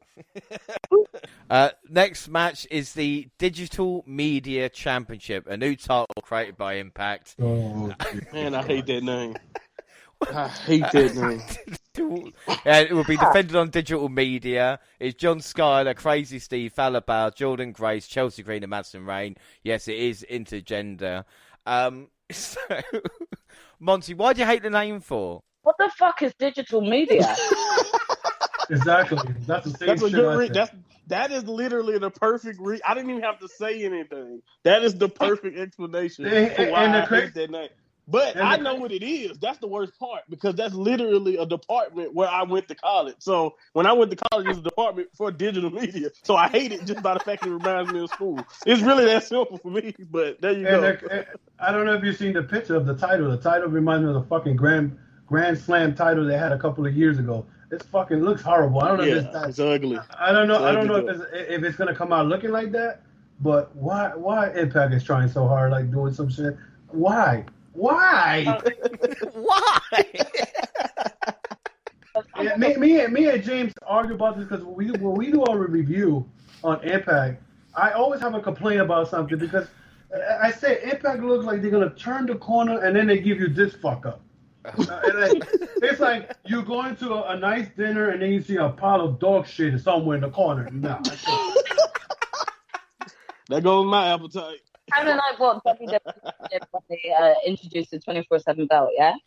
Yeah, that's what it is. I'm glad she brought that up because this is one thing I've been saying about Impact. Impact that's my guy Hall of Fame ticket, by the way. R-Truth getting in the Hall of Fame off that one belt. Impact don't want to let go of some of the stuff that WWE does because again, do you really need this belt for what? So it's like a 24/7. So now you're gonna just another belt.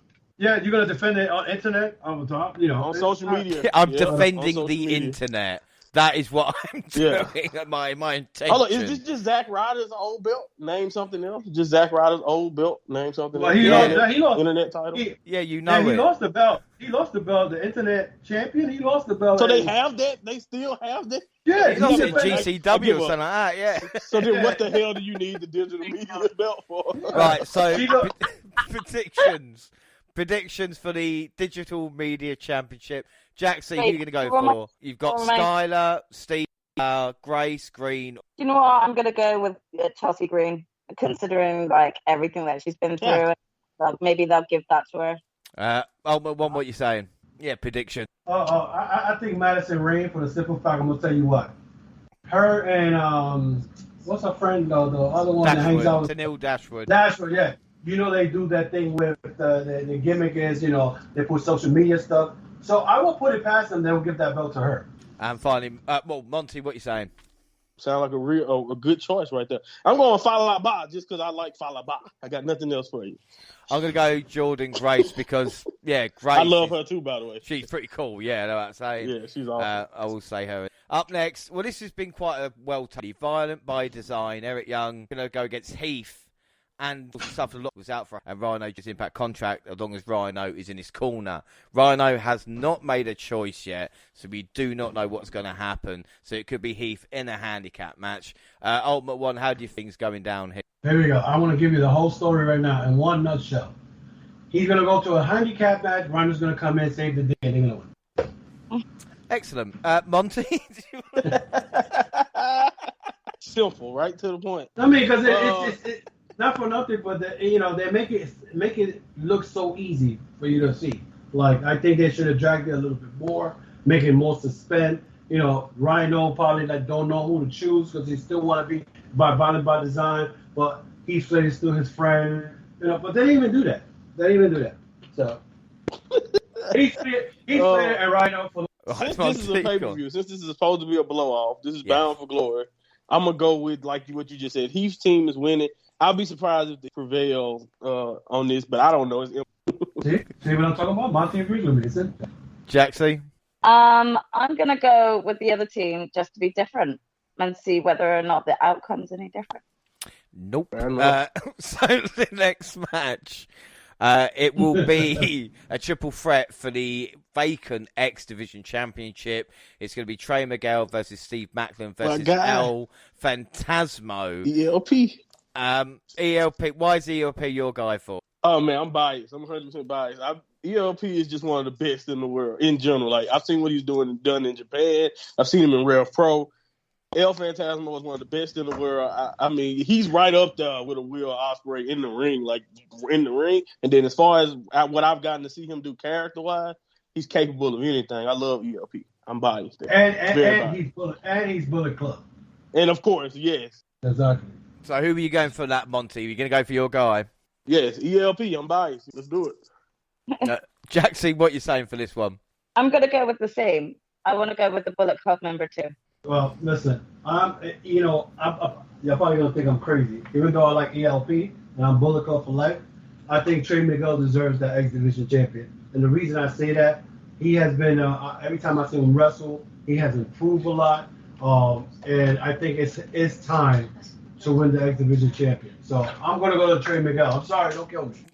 I'm him, to be honest. Well, I'm going to go for the third guy that we've not mentioned, Macklin, because Macklin is actually undefeated in Impact a few months ago, and he said his desire is to be X Division champion. So I'm going to think Macklin is a favourite in that one, but that would be. And then we've got the tag team match for the Impact Knockouts Tag Team Championship: Decay, Havoc and Rosemary versus the Inspiration, Cassie Lee and Jessie McKay.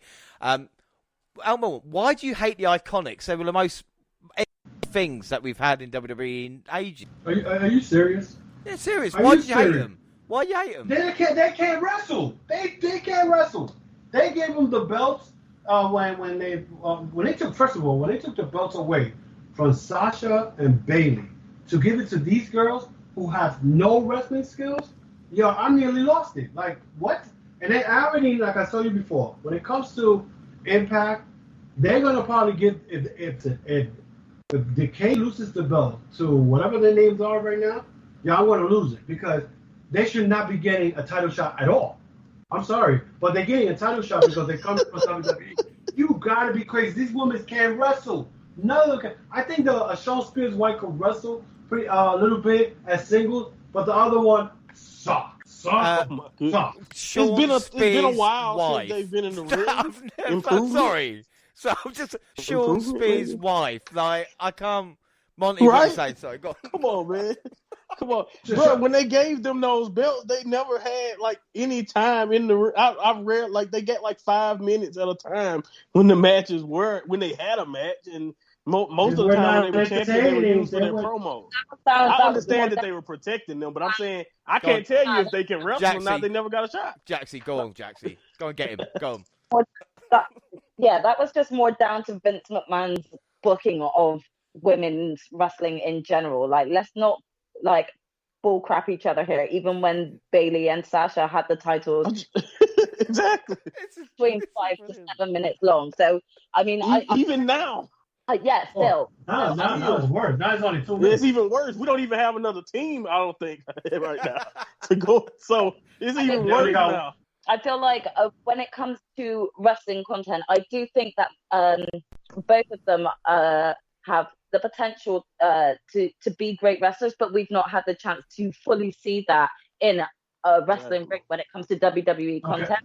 So I am really intrigued. To be honest, they're the reason why I'm kind of intrigued to watch Bound for Glory. And I never liked them before. If you go back to previous really first recordings with me and James, when they were around, I hated them because of their characters were irritating and annoying, and it took away from me really them actual wrestle. But it was after they, kind of gone off the scene that I actually realized, do you know what? They were actually creating atmosphere to the point where it's actually missed off of content.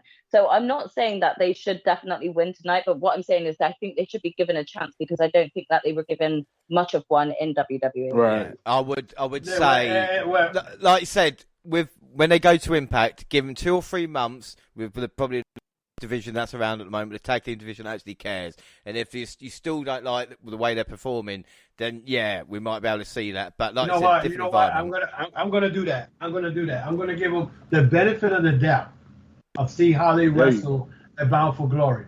But if they do the same shit, I'm gonna bitch about it. I am not gonna hit the end of it. I know. You definitely won't hit the end of it. But I don't think they should win the titles right away. Well, I think that's my fear. That's my fear. I'm gonna go the Inspiration to get the victory. Jackson. I'm gonna go with the K to retain, but if the Inspiration do win, then it's a very Vince McMahon move to do. Just chuck belt on the bigger status wrestler.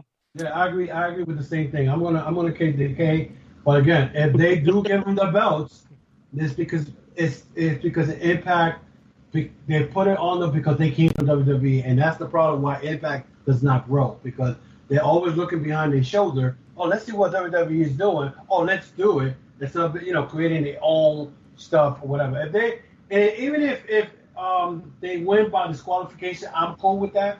You know what I'm saying? Because they came in and they knew, but they do something and they make the Kane kind of mess and they get disqualified. I'm cool with that. But them winning the belts, no, I'm not. I won't be happy with that. DK for the win. Monty.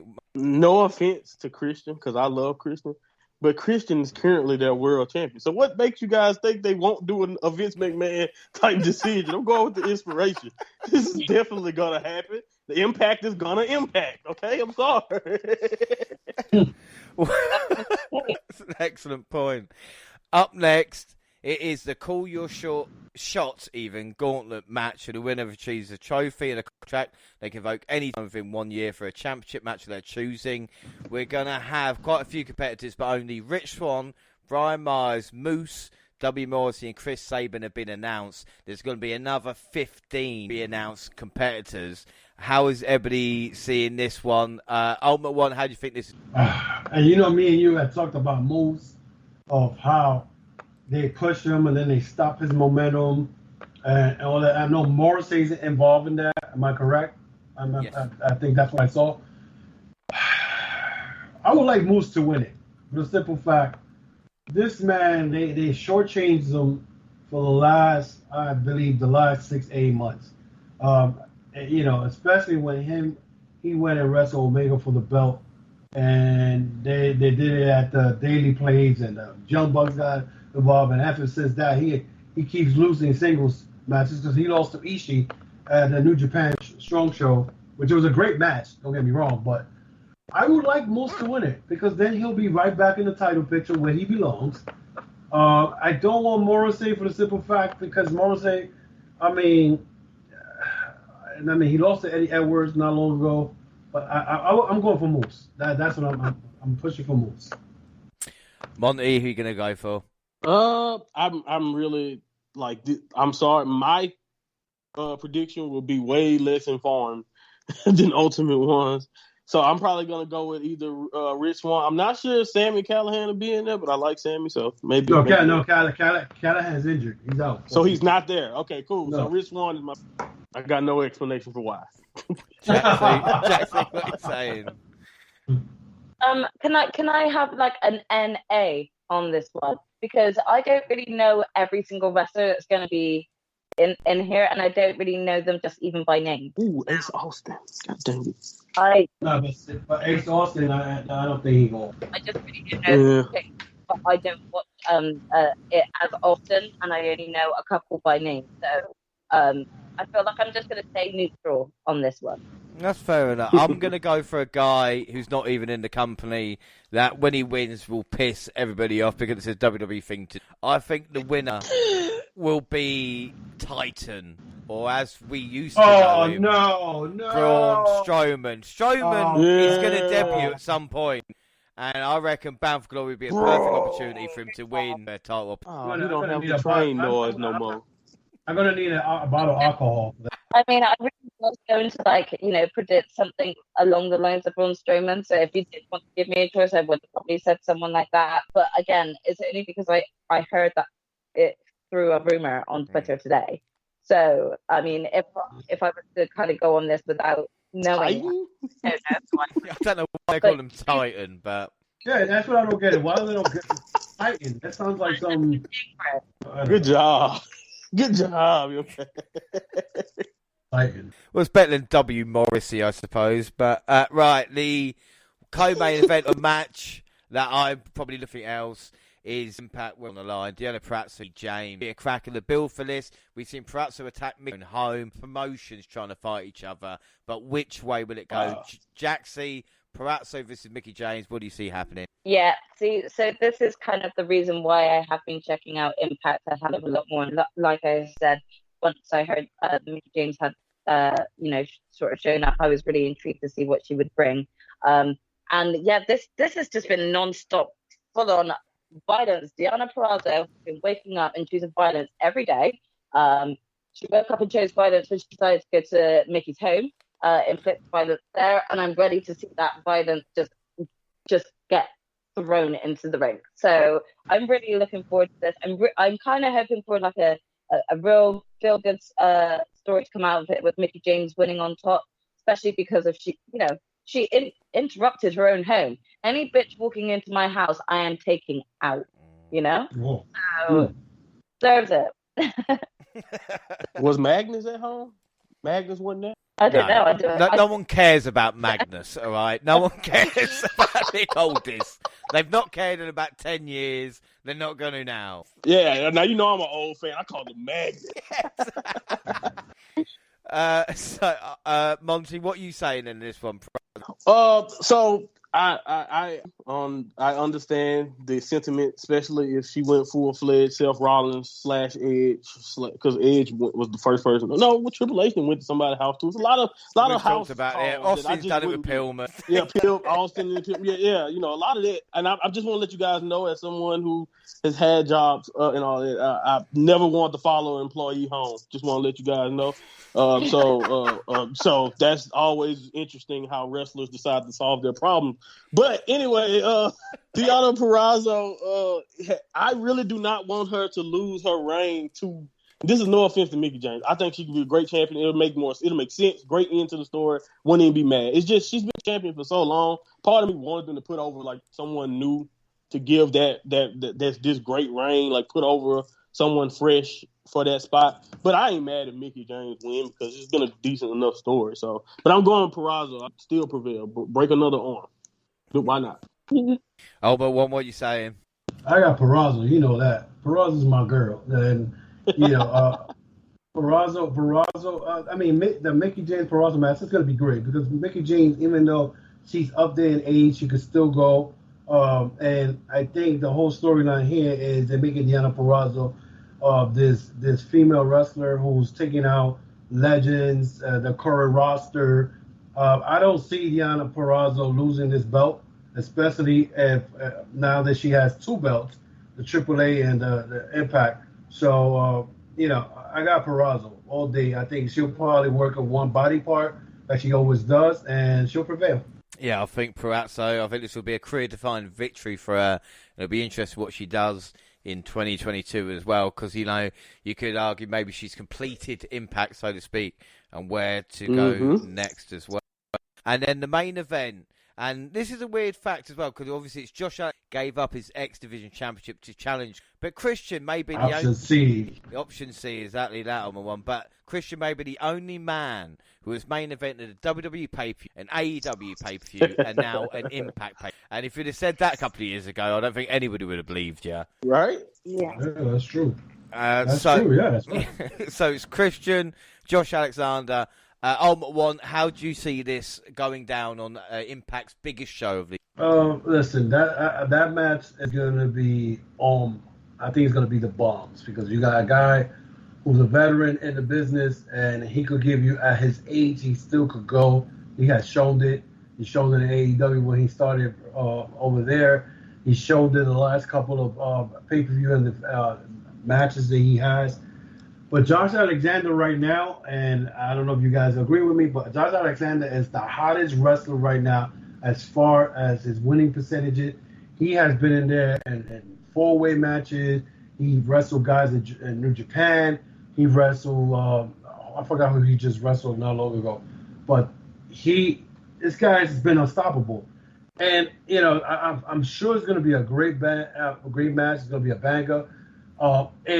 My view of it is if they don't give this belt to Josh Alexander, I don't know what Impact is planning to do with Christian because Josh Alexander is the future of the business right now at Impact. And, I got Josh Alexander for the win. If they don't give that belt to that man, I don't know what the hell Impact is doing. Yeah, I would have to agree with you there with Alexander being my pick as well. Monty, would you? I agree 100%. I've seen Josh Alexander in New Japan Strong a couple of times. Probably more than that. That's actually what I'm actually more familiar with his run in Japan than I am the Impact based on just frequencies and like again how much I watch. But I know everything Ultimate is just on point. He is a star of the future. He's unbelievable. He is the definition of a wrestler to the point that he still keeps the head thing on. I love it because I always wanted a wrestler to do it like keep it on their head, amateur style. I always wanted to see that would that work, and it actually works for him. So, but at the end of the day, when he gets in the ring, it's all about his work, and that's always been top notch. And I think, of course, Christian, before he ever retired, I thought Christian was like one of the most underrated dudes in the ring ever. Like even when he was long hair Christian, creepy bastard Christian, or whatever they was calling him back then, he was great even back then in his younger days, before his first Impact run. But Christian is gonna, they're gonna kill it in the ring because that's what Christian does. If you just give him a chance to lay out a great match and give him time, so this is gonna be fun. I'm going with Alex. And Jaxie, finally, where do you think this is gonna? Yeah, I mean, I don't know much against Christian's opponent, so this will be definitely a new experience for me to be watching him in the ring. I am really excited to be watching this match though, because just like both of you guys have said, Christian has been putting on some real great matches over the past year or so, and I still think he's still got a lot to bring, and I think he could work well in this match. I'm going to go with Christian. Again, this is purely because I know him better than his opponent, and I'll learn to stand corrected if they do that, to give him this opportunity and this. Oh, without a doubt, Josh Alexander is like I said, if you talk about the Japanese wrestlers earlier as well, for me, he's like a mixture of like Chris Benoit and a Kurt Angle. He's just got that tenacity. He's just, everything's on point as well, just so technically proficient. Like I said, it should be a great match. And the card overall, looking at it, should be quite entertaining. And I think the whole point of Impact, if it's bringing people that don't watch it week in, week out, to watch the pay-per-view, either it would be WWE stars they're signing or something else, can only be a good sign for Impact, can't it? Yeah. Exactly. Without a doubt. Trust me, a few years ago, I didn't think they would still be around. So, yeah. That's true. And like I said, Balor, Ultimate Wall and myself will be covering the action at next WNR podcast. God, the weather's, it's almost like we're doing something for the Halloween special. Sure, but there's rain and everything like that. I hope no other creepy sounds happen. A cackle, one out of it all there. So... what we're going to talk about as the rain comes down is basically what scares you, because in time, and I know what we're going to say, Vince McMahon being in control of the entire wrestling world will scare us, but in all seriousness, we want to talk about it. So, I mean, I got Ultimate One. I want to start with you, because you seem like a man that you're scared of nothing. But, I mean, what is it in those deepest dark nights, the lights are on now and the weather's... what would scare you? He's still on. I think... I think he's so scared he's run away. I'm not. Yeah. I think... what scared him was the question. Yeah, I hope he's not been taken in some kind of weird, fucked up game that we're playing now, the Halloween. It's really weird. Like, I'm gonna be... hello? Who's the clown? Alright, Monty, what scares the shit out of you then? It's Halloween. Let us know your deepest, darkest... man, what scares the you-know-what out of me?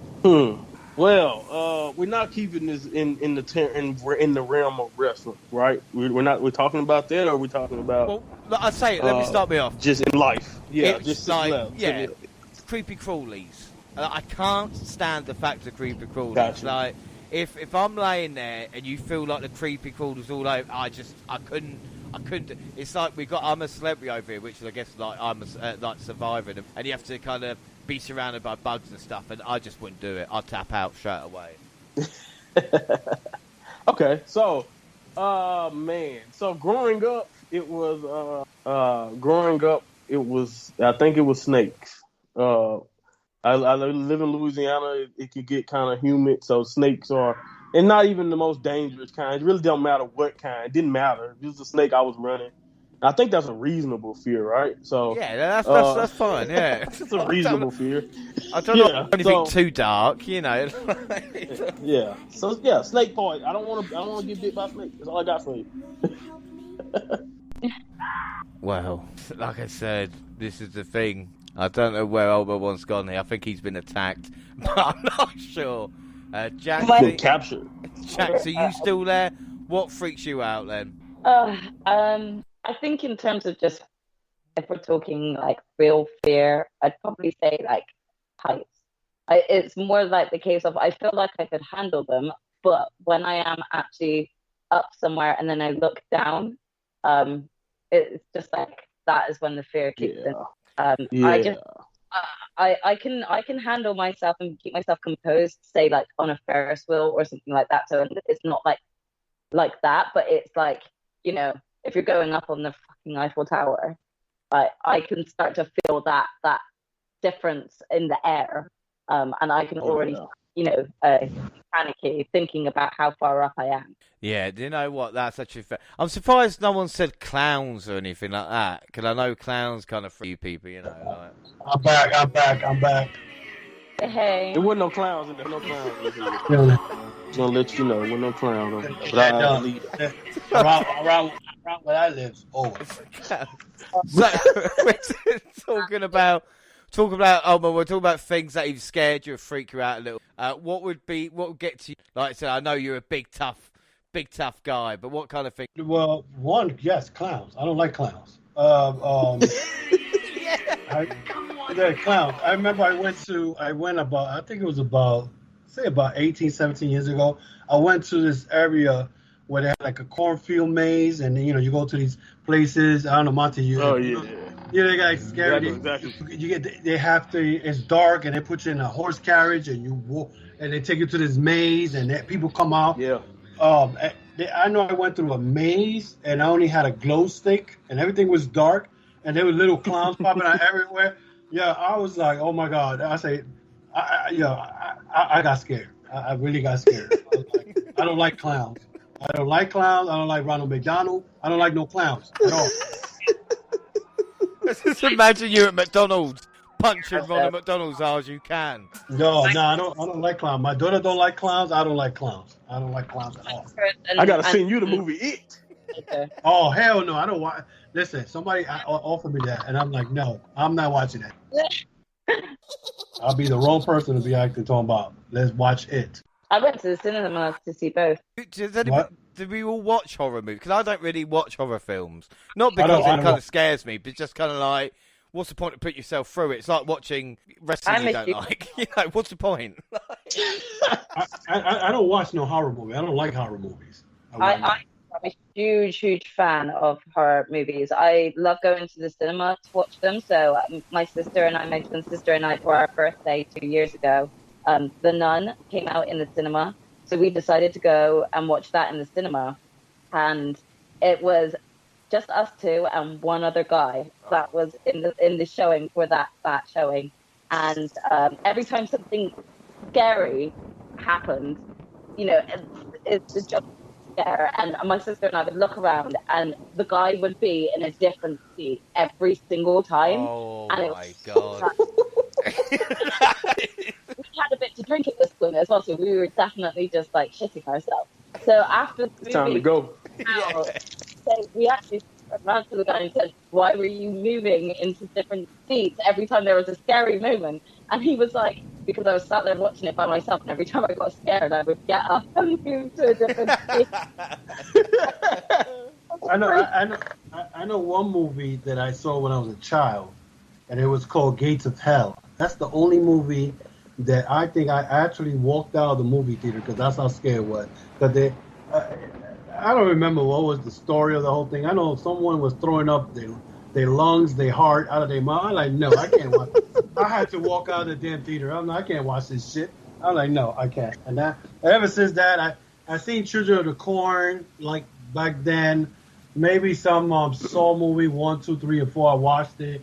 But I'm not a big fan of horror movies. I'm like, no, it's too much blood for me. I guess I think my grandmother loved them. It's more like, you know, for horror movies, I get a real adrenaline rush when I'm scared, and I really like that feeling. And it's very rare for a horror movie to genuinely get me scared. So I look for that challenge. You know what gets me scared? Watching Raw on Monday. Well, that's a horror. The Texas Chainsaw Massacre got me, and as I got older, I realized how irrational to be afraid of the Texas Chainsaw Massacre. It wasn't because it wasn't legit scary and messed up stuff. I was afraid of it because I was a kid when I first got caught wind of this, and I was like learning geography, so I knew Louisiana is right next to Texas. So in my thought process, and by the way, I live in the area of Louisiana where Texas, you drive west 20, 30 minutes, you're in Texas. So it's like that's how close we are. So it's like, exactly, I'm thinking irrationally, not understanding that this is based on this, not the family that you see in the Texas Chainsaw Massacre are not real, but they used to always get me with this line, based on a true story. Oh, get away from me. I was terrified of that chainsaw man. It's a bit like an American Werewolf in London. I was like, that's a bit too fucking close. You know? Exactly. That's a good one. What about artificial intelligence? What do you guys think about that? Like, I mean, are you all for it? Do you think that robots are going to one day take over? This is the thing of do android with electric sheep, and the fact is, if you put a consciousness inside art, isn't that human life? And I think it's going to get too deep into it, but I've really interested in that kind of thing. Oh no, robot stuff is taking over the world anyway. I'm tearing that shit up.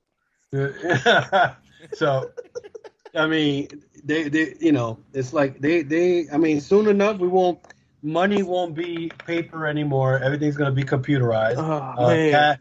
Cash apps. Y'all gonna put the chip in y'all head? No. How do you know it's not already there? How do you know it's not there? You know what I mean? Last hospital visit. Last time you did put it in your head. Am I the only one who's creeped out when they're around someone in someone's house who has an Alexa or something like that? But I don't like things talking to me that I didn't know they're listening.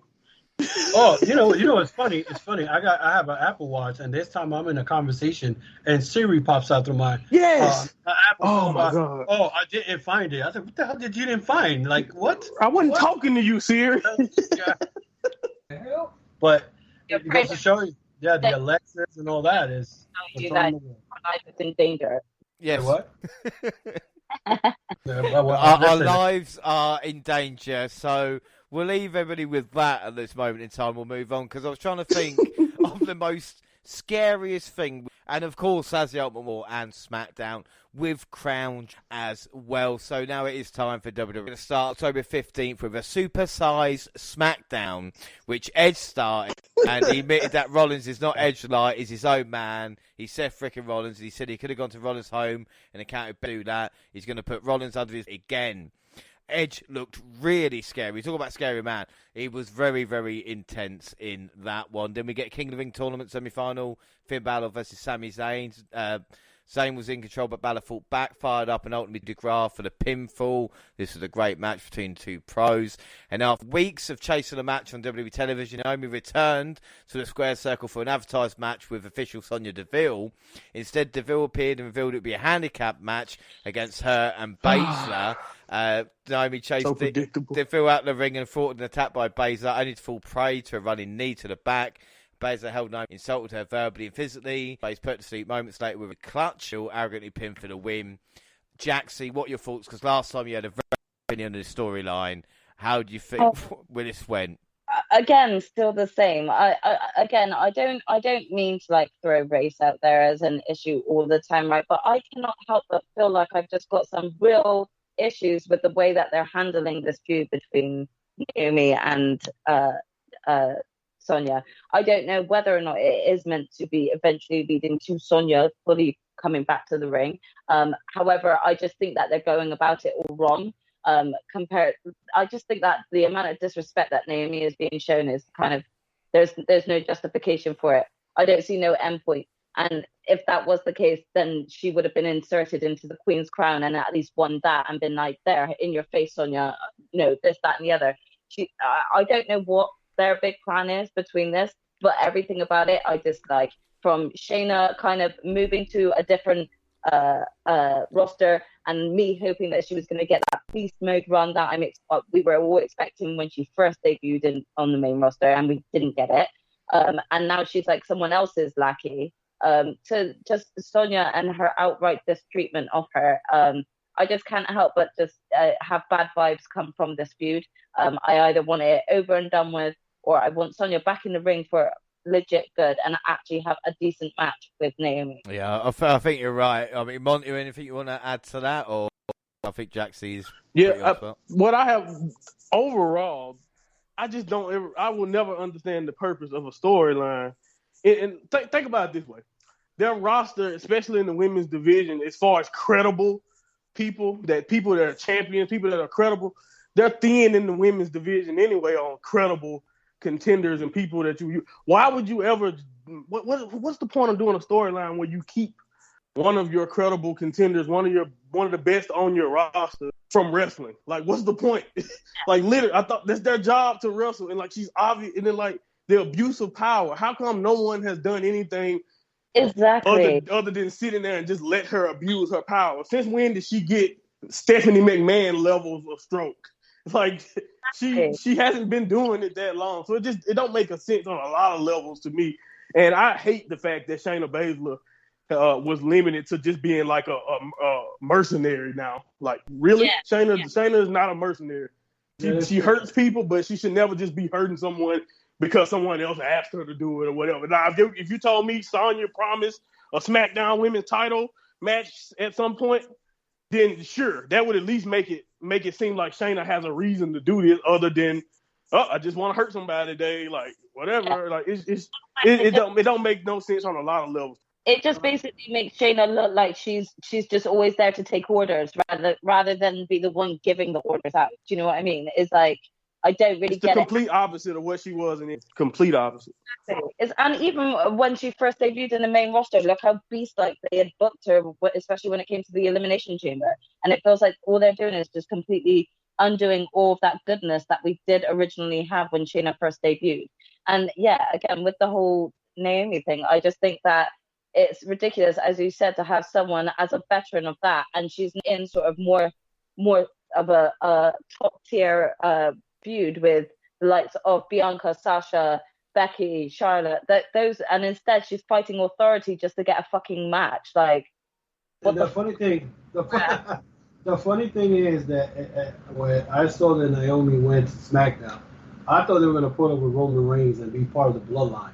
But that was the thing going around. Yeah, that was the thing that was going around the social media. They're going to put on the Bloodline, but. You know, I mean, I didn't even ask Paul Heyman if she's part of the Bloodline. He said maybe she is, maybe she's not. But apparently she's not, because you got her feuding with Sonya Deville, where that's another thing that didn't make sense to me. All of a sudden, oh my God, Sonya Deville left and then came back and they just added her to the Authority, which I didn't make. Yeah, and you know what? Like, that being said, like, why is it that we've got, you know, Roman Reigns and the Bloodline talking about and respect that? Where the fuck is the respect for one of the Usos' wives? Where is that respect? Right. Where's the Bloodline, and why were they not coming out questioning Sonya on why they are doing 2-on-1 to the wife of one of the tag team champions? Like, honestly, if you're going to actually go ahead and do this Bloodline feud, actually insert the wife into the fucking picture. Okay. Yeah, and also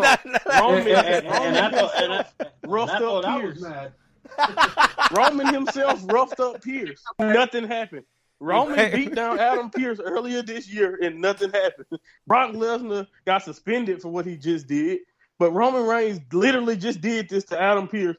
Nothing happened. But if we supposed to believe Naomi can't just haul off and beat down Sonya because she don't have the stroke? Like, she's in the Bloodline and she don't have the stroke. It don't make sense. But also, even not in the Bloodline, as you know, Monty, Blair Davenport UK going around fucking up officials. Exactly. Suspended. Yes. So it's beat up the actual general manager or whatever. Beat him, actually slammed him, and got what she wanted out of it. Like, it don't make no sense. But this is why I get mad with WWE, because they try to undermine the fans and and the intelligence, because it doesn't make no sense. You know, like what I saw was SmackDown where Brock Lesnar gets suspended, but like you said, Roman Reigns beat up Adam Pearce, and he didn't get suspended. So they play a lot with people's minds. How you call it? Yeah. Like, they play the people's mind and think they're doing the logical thing, and they're not. It doesn't make no sense. I don't understand why Sonya Deville has become an authority figure. Since why? You gotta have if you're doing a story Why are you doing that story? There's a why. And if you don't have a why, that's why storylines, you do it one time and then you don't want to deal with it and then you skip something else. And this is why WWE it is what it is, you know? Yeah. Well, like I said, we'll move on from that, but excellent points all round, I think. Seth Rollins delivered a rebuttal to Edge, saying he's been in a cell, and out of the 3 guys he's facing in a cell, only one is left. And then we Zelina Vega and Carmella, and Vega promises she wouldn't hit a face crown. But she did. Vega went sick, but Morgan was there to cause a distraction, who grabbed Carmella's mask for Vega to pick up the win. Then we had shit happy talk led to Usos versus the Profits in a street fight. Jesus. But no, like I said, we've got shit happy talk, but then we had Street Profits and Usos, and this was incredible. Montez Ford is one of these guys that more and more. The dive over the top and landing on his feet, hitting a frog splash and managed to shift his body in midair as well. Unfortunately, he did get put through a table at ringside for his problems, and an ugly roll up by Dawkins gave way to a double superkick from the Usos, who delivered consecutive splashes en route to successful title defense. But these 2 teams could go all day, Jaxie, couldn't they? The Profits. Yeah, I mean, every time you see Montez Ford, you just think to yourself, like, does he actually live on the ground? Because, like, he literally looks so much more comfortable in the air. Again, another great bout between both teams. They really know how to get a crowd worked up as well, so it's always just exciting and fun to watch both of them just get that boost. Yeah, without a doubt. Well, up next, we got Banks versus Lynch, and Big Time Beck and the Boss squared off in a legitimate pay-per-view quality main event. The action spilled from the floor just in front of Bianca Belair, who was watching on. Lynch delivered a leg drop. Banks answered with a bank statement, and back inside out of the folder up. Later, counter reversals gave way to Blair, assisting Banks in delivering a backstabber for the pinfall victory. 2 of the best ever there. What match this was? Monty, what were your thoughts? I thought it was good. Unfortunately, I'm almost just expecting it, from these 2. But it was really good stuff, and what do you? I really honestly don't know what else to tell you other than it was a great, solid television match, and it was entertaining to watch, and it's something that you would want to see more of consistent, on SmackDown. Right, then the main event segment was Roman Reigns and Brock Lesnar wasting little time. They wasted little time getting the ring, and when we see Reigns have special counsel Paul Heyman read over the contract, Brock just signed it, and Reigns mocked it, an idiot. And Lesnar said, already read the damn contract earlier with my advocate. Calling to questions, Heyman and Reigns looking at Heyman's going to go. This was subtle, really nicely done. What were your thoughts on this before the big match at Crown Jewel? Hello?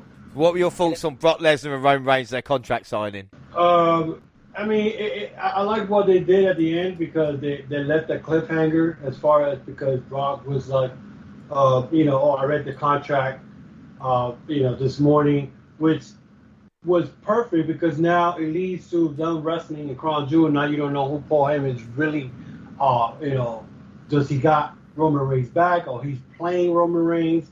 So I like the way they did it. I mean, I like the way the stories go. I just didn't like the way it was too quick. It was like 5 minutes. I think they could have did it a little longer, a little more, making more of a bigger cliffhanger than what it was. But other than that, I mean, it just pretty much set up the match between them 2. But the only thing that I like, the whole interesting part of this was because of Paul Heyman, that his alliance with Brock Lesnar has been like over 20 years now with Roman Reigns. So, I wanted to see if there's going to be a turn where a betrayal or not. And that was my main focus on the whole Crown Jewel match. Yeah, without a doubt. Good stuff from SmackDown. We move on to Raw. Really quick results. October 18th, we get a boring Charlotte promo to start. Charlotte boring promo to start is equal to the Triple H boring opening 15 years ago for Raw.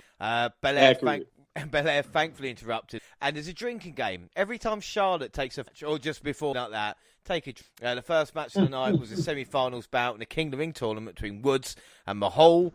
Kingston, Veer and Shanky were all at ringside. Woods hit a big elbow to win. This was a good match. We want Woods so bad. This is going to be unbelievable stuff. And then Austin Theory versus Jeff Hardy. This was okay. Theory picks up the big win. I was going to ask you, Monty, because obviously we do together. What do you think of Austin Theory at this moment in time and his chances working on Raw? I honestly believe he actually has a bright future, depending on where they go with who he's feuding with and how they present him going forward. You know, I think he has the potential to be everything that they want. He had like the look. Come on, you can't tell me you look at Austin Theory and don't see a WWE guy. He has it written all over him, and I love what he was doing with the way this character he's portraying now is completely different than that lovable idiot that we got to know in the way. But I don't mind what he's doing so far. Like I always say with new debuts when it comes to NXT, no matter when it is, for a long time now, I always got to just hold my, just wait a minute, just give it time, and you got to see what is this going to go more like Damian Priest, or will it go more like other failures of the past? I want to give my thoughts. Austin Theory. When I first saw Austin Theory was back in 2019, and he was the Evolve champ. I remember that WWE gave the Evolve show just to go combat Fight for the Fallen that year. And when I saw Austin Theory the first time, at that time he was 21 years old. So the guy is still young. I said to myself, this guy is going to be the future world champion in WWE someday. They brought him up from NXT when they picked him up. And they aligned him with Buddy Murphy and Seth Rollins when they were doing the whole Messiah thing. After that, Theory got punished because the whole movement with the ladies that, all these wrestlers got caught sexually harassing women or doing all the crazy stuff. After that, WWE kind of punished him and they sent him back to NXT. And he was pretty much lost in there. This guy, Austin Theory, if you ever see his Evolve matches, this guy is the truth. He's still young. He's about, what, 23, 22, something? I think it's 24. But 24 now. Yeah. He did find his way in it. Yeah, but what I'm saying is, but they brought him up. He was in NXT, then they brought him up and teamed him up with Buddy Murphy and Seth Rollins when they were feuding with the Mysterios. But then after that, that whole, Me Movement, whatever it was, with the ladies, he got in trouble for some bullcrap he did years ago, and they kind of punished him. Now they're trying to bring him back. But this guy is talented. I just hope that WWE don't, keep this guy in the catering, whatever they keep all these guys at. And he needs to be pushed. Just like Ricochet. Ricochet was one of my favorite wrestlers when he was in Japan. Oh Lord, don't get me started. We haven't got time with Ricochet, but like you said, let's hope they don't Ricky Starks him. I think that's the best for Austin Theory. On Raw, though, we got Big E and Big D and Monty. That is, this was the same as 2 weeks ago. So instead of review of the match, this is a fun fact. Drew McIntyre beats the championship. Mansoor beat Alexander. After the match, still disappointed. Goldberg and Satellite, that wasn't offensive, I suppose. RK Bro versus the Street Profits. Orton and Ford both came in, and Legend Killer hit straight up pound slam and DDT. AJ Styles and almost came out and caused disqualification to end the match. This was a fun match till the finish. You don't see many DQ in WWE. I'm joking, of course. The semi-final match for the... I'm joking. Chill out, everybody. The semi-final match for the Quick Rounds tournament saw Doudrop battle Baszler to fight Zelina Vega. Baszler put it back in the kill through the clutch after a long struggle, but Doudrop rolled back in to get the pin and the upset. Jackson, what do you think of Doudrop surprising Vega? Surprising Baszler to beat Vega in the final? I mean, it's just laughable, really. It's not even the fact that I don't think Doudrop cannot hold a match against Shayna, because I think that she is a underrated wrestler. Again, just kind of given that curse to WWE, just with the name change and everything like that. However, the match itself wasn't good. It wasn't a good match. It was just as bad as the match beforehand with Zelina Vega and Carmella. That only went a couple of minutes and was done by a distraction by Liv Morgan just holding her goddamn fucking mask. It's kind of the same. I've not been excited by this Queen's Crown tournament, and that is because ultimately, if you put all the matches together, it wouldn't even go half an hour. So at this point, for me, it was just Yeah, and this is what's funny, Ultimate One. You think you're the one that's got the kind of biggest problem with certain things, and Jaxie's like, do you know what? Hold my beer. Like, this is her. They're making these girls look bad, because Shayna Baszler, when she was at NXT, she was a beast. Doudrop, NXT UK, I saw some of her work over there, and she's pretty good. I don't know what WWE is doing with these ladies. It's just an embarrassment. Well, go on, Jackson. Sorry. It is embarrassing, and it's embarrassing because it then leads to things like people claiming certain wrestlers can't wrestle, and that is because they've been told you've got 2 minutes in the match, just go out there, do your thing, and come back out. And it's like, it's not really fair given how long male matches run compared to female matches. No, well, up next we got Finn Balor versus Mace, who T-Bar was not there for some reason. Woods watched as Balor got the win with a coup de grace. I did like the Woods and Balor face-off. And the main event of the night was a Raw Women's title match between Charlotte and Belair. Competitive exchange.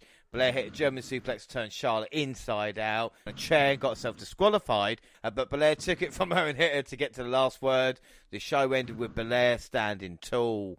I mean, Belair getting better every week. I loved her aggression. Charlotte, as always. But this was a cheap finish. But I will say this, and I know the Queen's Crown tournament wasn't featured a lot, but the women have main evented Raw.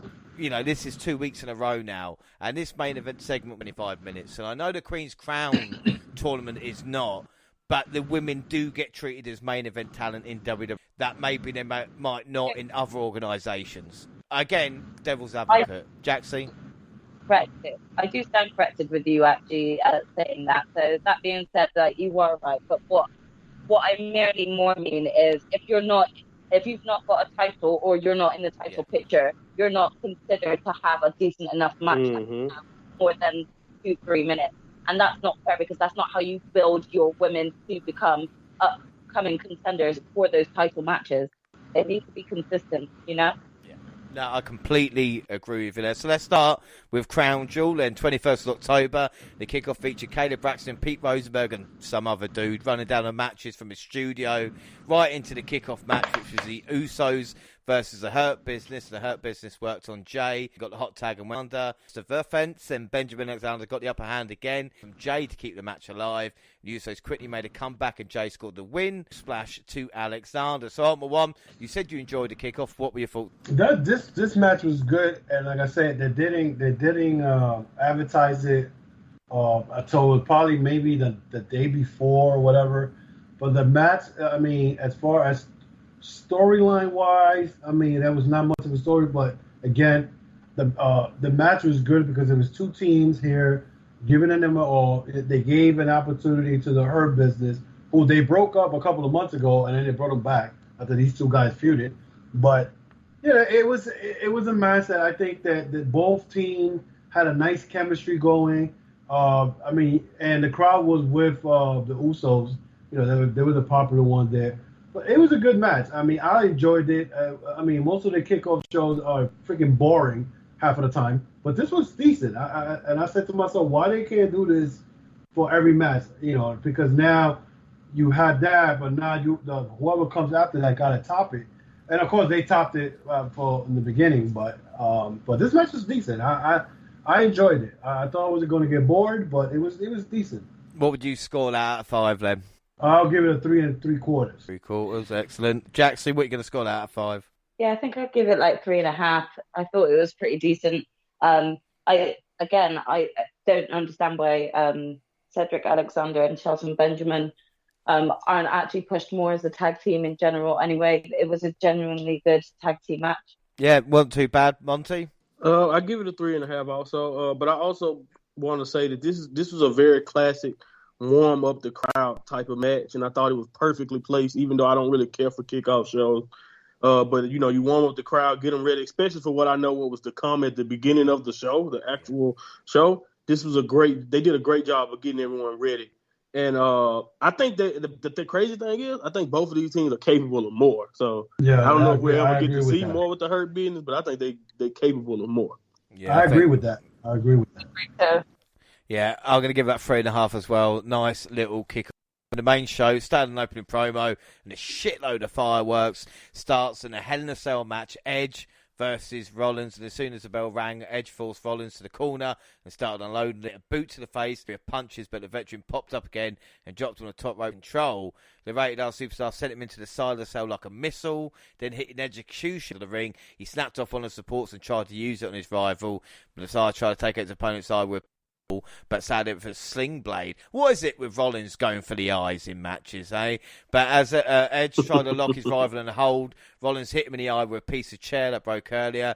Edge then shoved Rollins off the top rope, and he crashed through a table after hitting the side of the cell. I mean, you all got to agree. What a bump that was from Rollins, yeah? Yeah, that was sick. Yeah. That was beautiful. It was beautiful to see. I definitely rewatched that match and then was like looking out for that. Yeah, I think we're out of Well, Edge brought the steel stairs in the ring and hit the Edge-O-Matic on top of him. He then hit him with a ladder from the middle rope. I honestly thought Rollins was going to block it, but nope, straight to the face. And the Messiah hit a super kick and a pedigree. Edge hit a buckle bomb followed by a spear. He grabbed the ladder and, like I said, rammed it into Rollins' face. The Architect set up a table, and here an Edge entered on the top of the ladder. Rollins hit a sunset flip powerbomb to put Edge through, but still couldn't keep him down. This was another great-looking bump. He then tied a chain around his foot to hit a super kick for setting up a super stomp into the chair. Edge countered that and hit Rollins below the belt with the chair. The opportunist grabbed a chain and a wrench to lock at the crossface, but he released the hold before Rollins could tap. Edge then put his opponent on top of the chair and hit his own stomp for the win. So, Jaxie, what did you make of that incredible opening? I mean, exactly as you said, what an incredible way to open up a match. And you just think to yourself as well, not to expect much from this pay-per-view. And you're pleasantly surprised when you have the caliber of match that these two just had. They've got such great chemistry in the ring. There were some great spots, just like you pointed out.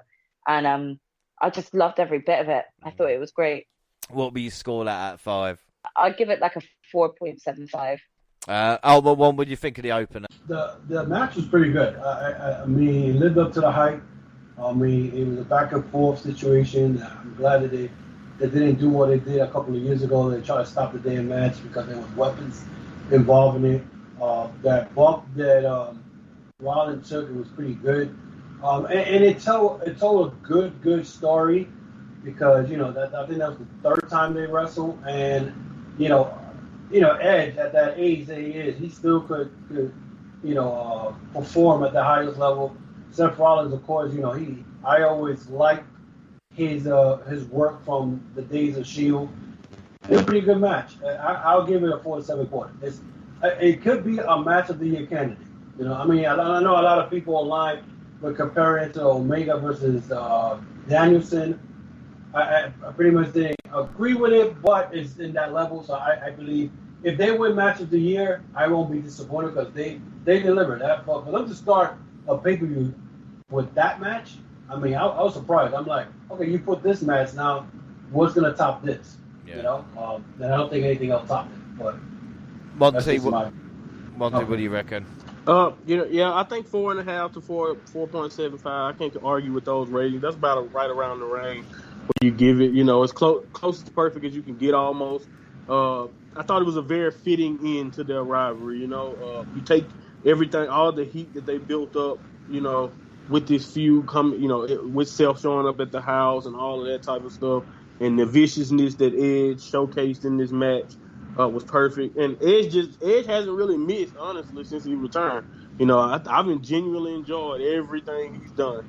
So, whether you like WWE or you don't keep up with it all the time, I recommend that everyone check out all 3 of the Seth Rollins and Edge matches if you haven't, because they all were good for different, just another greater. This is a great finish to that book, Yeah, like I said, the crowd was great. The the trilogy had 3 5-star trilogies that can actually do that with different. That makes it even more special. And like I said, Edge selling was on a different level. And with this return, the greatest of all time. It's not saying that he wasn't before, but now people realise. What a match. I'm going to give it 5 out of 5. This was predictions, myself and Monty, and we both went Edge, so it is 1-1 show. as well. We move on to Mansoor versus Ali, and for the first time ever, two Muslim superstars worked a single match at a WWE pay-per-view. Saw in front of his hometown crowd as well, and they clearly had his back. The local hero hit a drop kick through the ropes, but Ali tripped from the apron right after it. He spiked Mansoor with a tornado DDT, but the young superstar caught a kick from Ali and started building a head of steam. Ali almost hit the 450, but Mansoor moved and set him into the corner with a belly-to-belly suplex. He hit a beautiful moonsault, but Ali countered the pin into submission. Mansoor avoided a net breaker for the win. Afterwards, though, Ali attacked him, but he was interrupted by a masked man in a martial arts shoot. It proved to be Tariq Hamidi, an Olympic silver medalist in karate from Saudi Arabia. He kicked Ali in the head and helped Mansoor's feet. I thought it might have been Taz at that moment in time. But Monty, we'll talk about the match first. What did you think of the match for the nonsense afterward? I thought this was decent. It wasn't bad. Maybe I probably thought it could have been a little bit better, but honestly, you could, with the way the crowd sounded, you could just tell this was just the ultimate fan service for the people there in Saudi Arabia, probably for Mansoor's loved one. So I just thought this was a feel good moment overall. I don't really even know how to rate it, because it's just, even though the work rate I probably say was like 3 to 3.5, or like kind of a match. Like that's the rating I would give it. But at the end of the day, I thought the moment itself, and like the martial arts medalists coming in at the end, this was just very good fan service for the people there in Saudi Arabia. Yeah, like you said, but what the fuck was that, Ali? Talk about walk quicker. Like, come on, mate. Come on, get to the ring. Like, so long. I was like, is he actually just thinking he's a full-on WWE suit? Randy Orton doesn't walk to the ring. Like, just come on, get in. To go to his car and just drive away at this point. He had enough time to be able. Yeah, he was basking. Let him bask. I mean, this is again WWE promoting somebody else who probably never wrestled in their life in a wrestling ring, and now they had the opportunity to bring this guy out. I was like saying to myself, listen, are you gonna match yourself by the front stage over there, or are you gonna go in the ring? He took forever to get in the ring. And then when they mentioned that, I mean, I never know who this guy is. And he looked like he had a patch around his eye, like he had gotten cut or whatever. And I'm like, typical WWE, pushing another guy who they probably going to bring as a wrestler. And, I wasn't excited about it. The match between them two, Ali and Mansoor, I mean, you expected Mansoor to win. But, it was just a regular match. It didn't really, I'll probably give it a 3.25. Jaxie? I mean, for me, my main issue that came out of it is that I genuinely think that Ali is a great wrestler. And I think that he basically was just sort of made to put over Mansoor, in which I didn't think it needed to be. So, yeah, I'm just going to give it a 3. Yeah, I'm going to give it 3.25 as well. And Mustafa Ali donated all his money for this event to charity. So if anybody deserves a medal, it is him, not the other fucker. He's a great person, bro. He's a great person. Prediction-wise, we both went Mansoor at this moment in time. And then we get Then we get Titus handing out pink belts. I remember when he wrestled, but again, I'm just glad he didn't fall under. I was saying, you got to be careful. We then get RK Bro versus AJ Styles and titles. Riddle rode a camel to promo. I'm trying to work out what bro and camel, and I just can't work it. But that's the joke there, ladies. As we get to the match, the phenomenal Riddle opened the contest. Styles got the upper hand at first, but the original Bro quickly turned things around with some kicks to the chest. He brought in Orton to hit a double team. He almost hit the RKO, but had to settle for a kick to the gut. Almost a Riddle tagged in, and the Bro ran right into the big man as though he was a brick wall. He tagged out to the Viper, and almost invited him to take his best shot. He took him down for tagging Styles in to keep the pressure. The crowd chanting Randy as he tried and failed to make a comeback. Bro coming and beat Styles down the Broton, and the Legend Killer tagged back in and countered a phenomenal forearm with an RKO out of nowhere, and Riddle tagged in and hit the floating for the win. So, Ultimate One, what are you thinking of this one? Listen, I'm going to be honest, I skipped that match because I'm like, I've seen this match already. I'm not gonna waste my time watching it. I'm not. I skipped it. I'm sorry, but I skipped it. That's so fair. You don't understand how fair this is.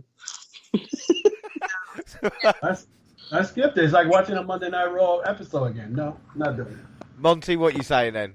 Yeah, I 100% agree with your energy. I watched it, but I understand your energy. Like, bro, like I'm tired of this feud in general. You know, I that's the one thing about their tag division or tag titles in general. Even the Usos, they don't really have clear contenders that anyone care about. All I have to say is this match was cool. I don't mind the match itself. They had a cool match, when the title changed hands in the first place. But so it was kind of more of the same in that vein. And AJ Styles just can't really have a bad match. I don't think he can be a part of one. I just don't think it's in his DNA. At least these days, anyway. But I will say, I cannot wait for Omos to get ready because I just think this is a monumental waste of AJ Styles. He's already in his early 40s. He don't have as much time to reign supreme on top of any company as any of like his best days are pretty much behind him. I would like AJ Styles to be doing more, actual contender type stuff. But I understand that they're being patient. They're probably trying to get the big fella ready to go on to be on his own. So I'll just leave it there. But I thought this was okay. It's like 3.5 again. I thought it was a 3.5 type of match. Jaxie? Yeah, I'll give it 3.5. I don't think it was a bad match, but I also agree. I've seen this match so many times it kind of grows a little bit boring. So even, the surprise RKO spots don't come as like an actual shock factor to me anymore. I don't know. I'm kind of over RK Bro as a tag team as well. I just don't really care for that sort of thing. So if they are going to have someone turn on them again, on one another again, can they do it soon? Because I kind of feel this whole tag division needs to be just reset. I'm just bored of the same matches happening in the tag team division. Yeah. Like I said, it's great chemistry for both teams, but you would when you face each other that many times. The showcase RKO, fans are really into it. I'm going to give it 3 out of 5 for that one. Predictions, RK Bro. So we're 3 for 3 at the moment, Monty. I think we should leave it like that. Because up next, it's Doudrop versus Zelina Vega in the Queen's Crown tournament. Vega tried to intimidate Doudrop, but she ended up being shoved to the mat. She kicked the Scot a few times, almost no effect. She fell out the ring and hung Doudrop up to take control. Doudrop caught her flying off the top rope and hit her with a clubbing blow, a body slam and an elbow drop as well. She tripped her rival low. She tried to get on the middle turnbuckle and hit a tornado DDT. Oh, that was quite impressive. But Doudrop managed to break a submission to level Vega with a clothesline. She hit a sidewalk slam, but Vega recovered, hit a code red to win to become the first queen of the WWE, which is quite a surprise, I'd say. Jaxie, what were your thoughts on that? All right, okay, right. So, okay, bear with me, right? So we all know that anyone who listens to this knows how much of a fan of Zelina Vega's I am. I always have been, and I don't actually have an issue with the fact that she won the Queen's Crown. I just have a whole issue with this whole tournament. I don't really know what the outcome of it will be, apart from someone gaining the novelty character of playing the Queen. But the one thing I worry with Zelina winning this is that it literally is nothing other than that she gets to call herself the Queen, which is an absolute bullshit type of stipulation to have. Yeah. I don't know how much this is going to do to Zelina's character. I think it doesn't need the gimmick to have for her character. However, the match itself was just very basic. I felt like it was the shortest one on the show. It didn't really get a chance to showcase either women really can do, and I mean really can do. Like Piper Niven is an actual great wrestler, and I have not seen any of that come in the ring, and that isn't even down to her own fault. That is down to the amount of time she gets in a match. I thought it was an okay match. It didn't impress me. What would you score it out of 5? I'm gonna give it a 3. 3. I'm gonna give it 3.5 because I liked what they did when they could, and I'm a sucker for fireworks as well. Monty, we're gonna score it. Yeah, I'm with you. Probably just straight up at a 3 or 3.25, possibly. I didn't have any problem with the match itself. It was around about 5-6 minutes. So I mean, yay for 4 extra minutes. I don't know. Anyway, yeah. Anyway, I don't really know what other than I agree 100% that Vega's probably just gonna get the crown, start acting a little bit more snobby or whatever, or queenish, and that'll be about it. I doubt they have any plans. And I just want to point out that it's ironic that this is G. We just got to talk. We talked about the G1 and all the mini stories. We didn't even scratch the surface of all the storylines in the G1.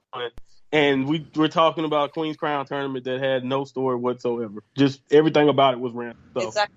It's all just... You can use a tournament to actually tell a story. I don't understand why WWE don't get it. There you go.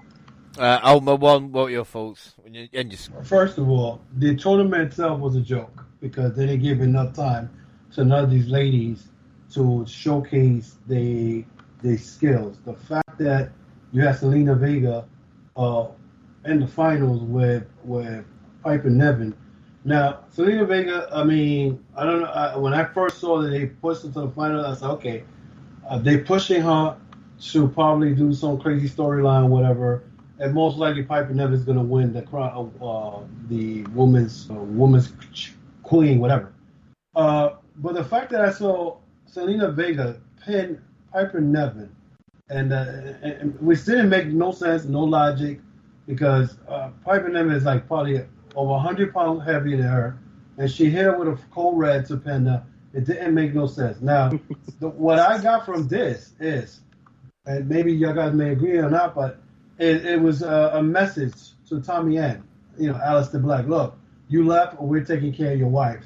But meanwhile, when they were there, wow, yeah, they were taking care of your wife. We gave her the she's the first queen of WWE, whatever. And look what we're doing. Also, but they don't amount to shit though. Yeah, and then to top it off, now you're calling her queen, the queen of WWE, right?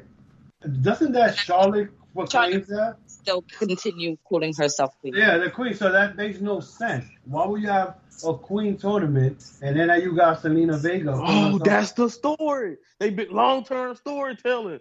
Zelina versus Charlotte, WrestleMania. Yeah. Oh God. So, if the Japanese Empress of tomorrow can overthrow the goddamn queen that is Charlotte Flair, ain't no way Zelina Vega doing it. I'm just telling you that. Y'all gotta watch out for Code Red. It obviously knocks people out. Yeah, well, yeah, exactly. So like again, so we got the logic of it. So I'll give that match again. I'll give it a 2 3/4 because they didn't let them. It was too short. Zelina Vega looked like she was confused a little bit because she had to pull Piper Niven to the middle of the ring. It was just, I don't know. But, I mean, the girl deserves it because, I mean, after all, they kind of dissed her when it came to the 9/11 stuff with her father. So they're making it up. That's what they did. They just made it up. But nothing is going to come out of it like Joxy said. Nothing. Because they're not going to give a title shot. So this whole tournament was nothing. It was, you win in, that's it. Well, prediction-wise, Monty and myself went for Baszler. So, I mean, that tells you everything you need to know about that match. Goldberg versus Bobby Lashley next. I'm actually really glad that Shayna Baszler wasn't actually in the finals or actually won this because she's already the Queen of Spades. She don't need no other actual title reign, and I don't need to see her with a gimmick crown on her head. Yeah, but like I said, the Queen of Spades, and it's like Triple H ruined the King of the Ring tournament, the King of Kings all them years ago, didn't he? But speaking about ruining, matches and moments, Goldberg and Lashley, these two were going to face in a no-holds-barred match, and the crowd was definitely behind Goldberg. I don't think Goldberg's had a positive reaction as this since maybe his WCW days, but the almighty wrapped a chain around his fist and used it to get an early advantage as they brawled, and Goldberg was busted open as well. Lashley grabbed a chair and hit Goldberg with it a few times. See Goldberg managing back to his feet. The almighty brought a table to the ring, but when he saw Goldberg starting the story, he took a moment to beat him back down. He stood at the table in the open corner, and he went to go for a spear, but Goldberg managed to move. The crowd chanted for Goldberg as he hit his own spear and a jackhammer to cover. And outside where Goldberg speared Lashley through the barricade, almighty or punish until Alexander and Benjamin came out to help. But Goldberg, I mean, this is a thing. Again, I don't like to be too negative, but you bring back the Hurt Business and just 3-on-1 situation here, and Goldberg just ran through him and then spears Lashley. And with candlesticks on top of that. And with candlesticks as well, and just speared Lashley off the stage, through some tables, and made the Covenant win, and then just got up and fucked off. He was just like, yeah, all right, that's what I do. No sale. Go for you, Ultimate Wilson, Goldberg versus Lash. Listen, you may think I sound crazy, but this match, I kind of enjoyed it. And the reason why it lasted longer than 3 minutes. The only thing I didn't like, it was the beginning. I mean, Lashley was working on his leg, and then here comes Goldberg, and with a busted leg comes the comeback. The part that I started liking was the fact that he didn't pin him, and he wanted to punish him because he had that cringe-like promo talking about he's killing somebody and whatnot. So he kept beating on him, telling him, you're gonna pay for what you touched my son, you will never touch my family again. So I started liking that part, except until the Hurt Business came out, and these guys had candlesticks, and they could have beat his ass with all three candlesticks, but he takes them out, whatever. He did the spear from the stage, and he pinned him like nothing. It was, to me, I'll give it a 3 1/4. It was not the typical Goldberg. I mean, because he hasn't lasted more than 3 minutes in his matches, but it was entertaining. I mean, he told a story. He getting back at Lashley. The only thing I didn't like was the fact that he pinned Lashley. Now, what's going to happen to Lashley? The old money. What's going to happen to the Hurt Business? Goldberg made all of them look weak by the whole candlestick attack and all that stuff. So but I enjoyed it. I mean, usually I don't. I was like, okay, Goldberg's going to beat this guy in 2 minutes and it's over. Well, it didn't happen that way, but I kind of enjoyed it. So I give it, like I said, 3/4. That's not bad at all, Jackson. Yeah.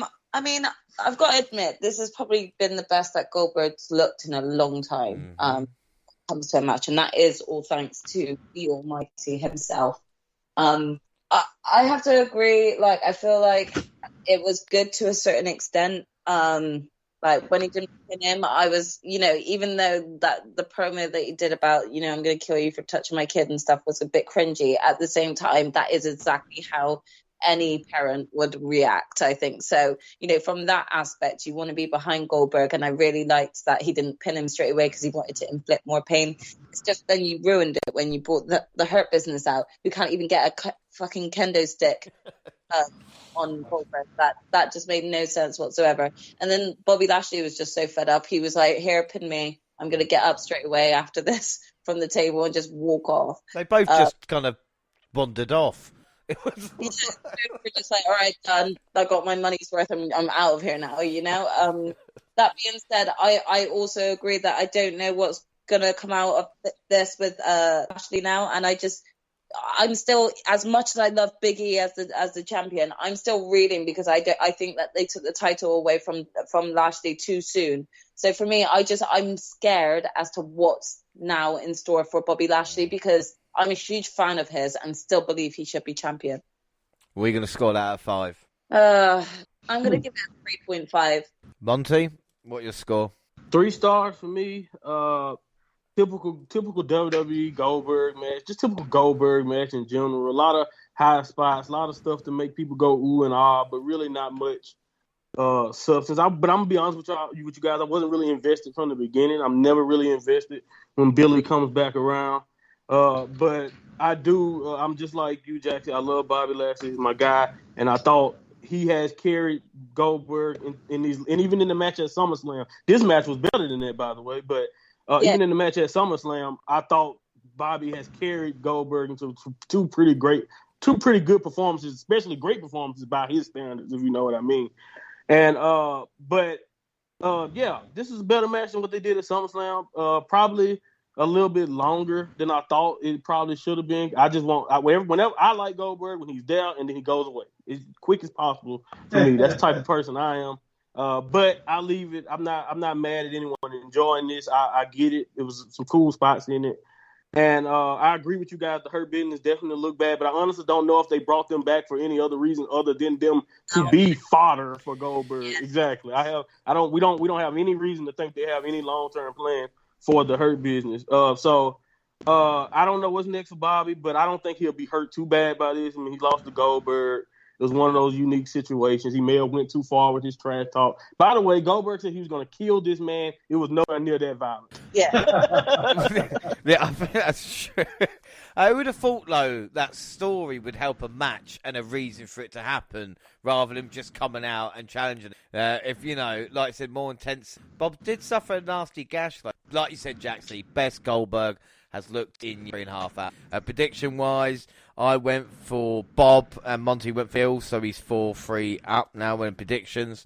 And up next, the King of the Ring final, Finn Balor versus Xavier Woods, and the pair traded some basic holes to start. They upped the aggression but kept it technical as we went back and forth with a few counters. The Prince hit the first strike with a chop to the chest. Woods hit a super kick for a close 2 count. They traded strikes until both went down again. The former NXT champ climbed to the top rope, and Woods soon joined him. The tag team specialist hit a textbook superplex for another near fall. Woods avoided the coup de grace, hit his trademark flying elbow drop for the win, and he is our new king. Monty, can you believe they actually did it? We didn't believe it, did we, when we talked about it? They'd done it. Yeah, right. It was shocking. I wasn't surprised, honestly, because I just felt like it would just be such a wrong move unless you have a full-fledged heel turn plan for the Prince. It just seemed like a bad move. It just fitted Xavier way more. Anyone who's a fan of Xavier knows that this is the reason why this man wrestles. So it's just an easy story that I think WWE stumbled into, by the way. I don't think this is the purpose of doing this tournament. I just think it was just a beautiful story that they kind of stumbled into by putting Woods here. So at least they gave us some of the story. But the match itself, I thought this was really good. Shorter than I expected because I kind of figured this would be a big blow-off of a tournament. But maybe that's just the G1 running in my veins, and I'm expecting these 20-minute marathon finishes to tournaments. I don't know. But I thought it was good overall. I'm going to leave it at like 3.5. Yeah, I think that'd be fair to say. Jaxie, what are your thoughts? Yeah, again, I pretty much agree with everything that's been said. I give it a 3.5 as well. Thought it was, okay I didn't expect anything. Yeah, I don't think that's right. Oh, but what you scoring there? I'll give it a 3.5. The match was pretty good. It was short. The only problem I have with that is that, they keep rewarding New Day. I don't understand it, but it's just me. As far as Finn Balor, if you put him up to Raw and to the main roster, but every time I see Finn Balor, he's losing matches. How is that helping him? It's not helping him at all. He's not going to be now somewhere in the title picture. Now, as far as Xavier Woods, I know he said that was something he always wanted to do, win the King of the Ring. Now, my thing is, where are you going to go with that? Are you going to turn him heel and turn on the New Day, or what? I mean, and I'm not saying Xavier Woods does not deserve the King of the Ring.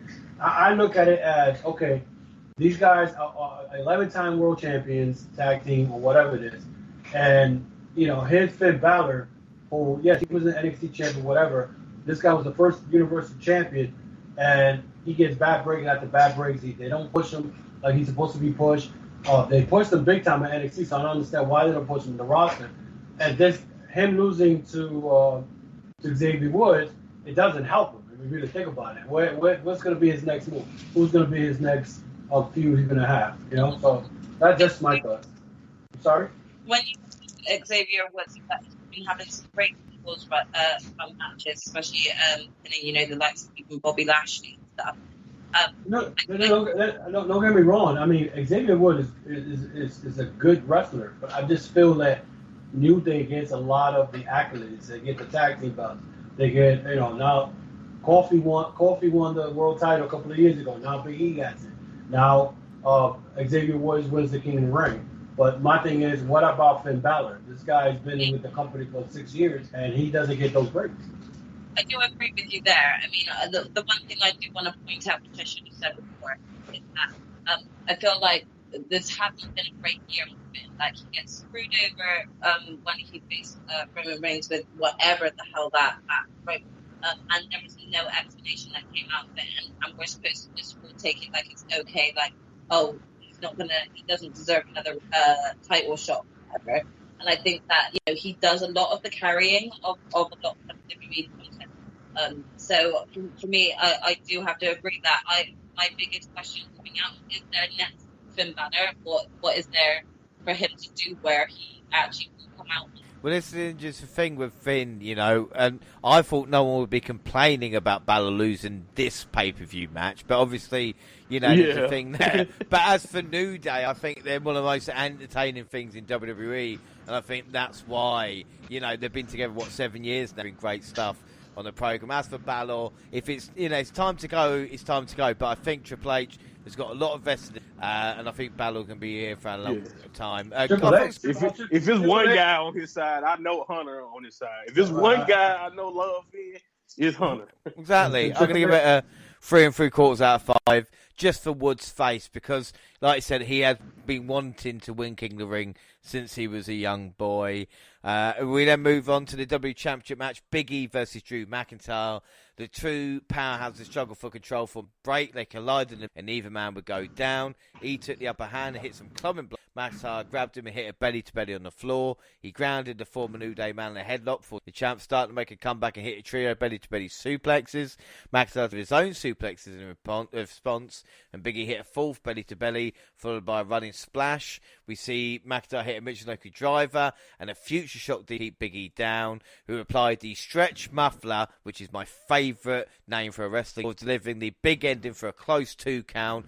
McIntyre avoided another big ending and hit a bulldog from the top rope and then ducked a Claymore kick, but he couldn't avoid the second, but somehow he managed to kick out and Big E muscled the skull. Big ending to get the win. Monty, what did you think of this cracking WWE Championship? Yeah, I gave it 4 1/4. I thought this was really good. This was a good match to me. This match, at times, especially with some of those false finishes, definitely had me kind of wishing that Drew, not seriously, but I wouldn't be opposed to Drew turning heel and just fighting even more like that. I think they could do more also. That's the one thing I really will say about this. They probably can even do better, can top the. But as a matter of fact, I definitely did, because I know Drew can go in another gear. But I think this is the type of match that he needs to establish this reign as something to be taken seriously. You know, he's going to need credible opponents, and even though they didn't have the greatest story, for this match or whatever going into this match, I thought it was still good stuff nonetheless. So I gave it 4 1/4. Yeah, I thought this was a great match. Jaxie, what your thoughts? Yeah, I have to agree with Monty here. I thought it was a great match. I really enjoyed. Is it that submission move? Is that called the stretch muffler? Yeah, that's the stretch muffler. Yeah, it's brilliant name. A really brilliant, like, overall look in the ring to have someone like Big E, who's not exactly the tallest, but quite wide and big and stocky, and then you've got someone as tall as Drew McIntyre and Drew putting and Big E being able to put Drew in a move like that. It looked really impressive, and there were some certain spots that just really, for me, were sort of wow moments. They were moments that I thought that Big E just needed. The one thing that the one bit of critique that I will give is having them both kicking out of their finishers. I just, that's how you start dwindling down a finisher. In my opinion, I think that they should have just had all of these continuous, near hits with their finishers, but never actually fully inflicted it on them until it actually got to the point. But that is just the overall my issue with finishers. I think finishers should be defined as finishers. Like, you're not kicking out of that, but that's the only bit of critique that I'll give it. For me, I'll give it a 4.5. I thought it was really good. Alma, what you saying? I agree with everything that Jox and Monty said, but I agree with Joxy.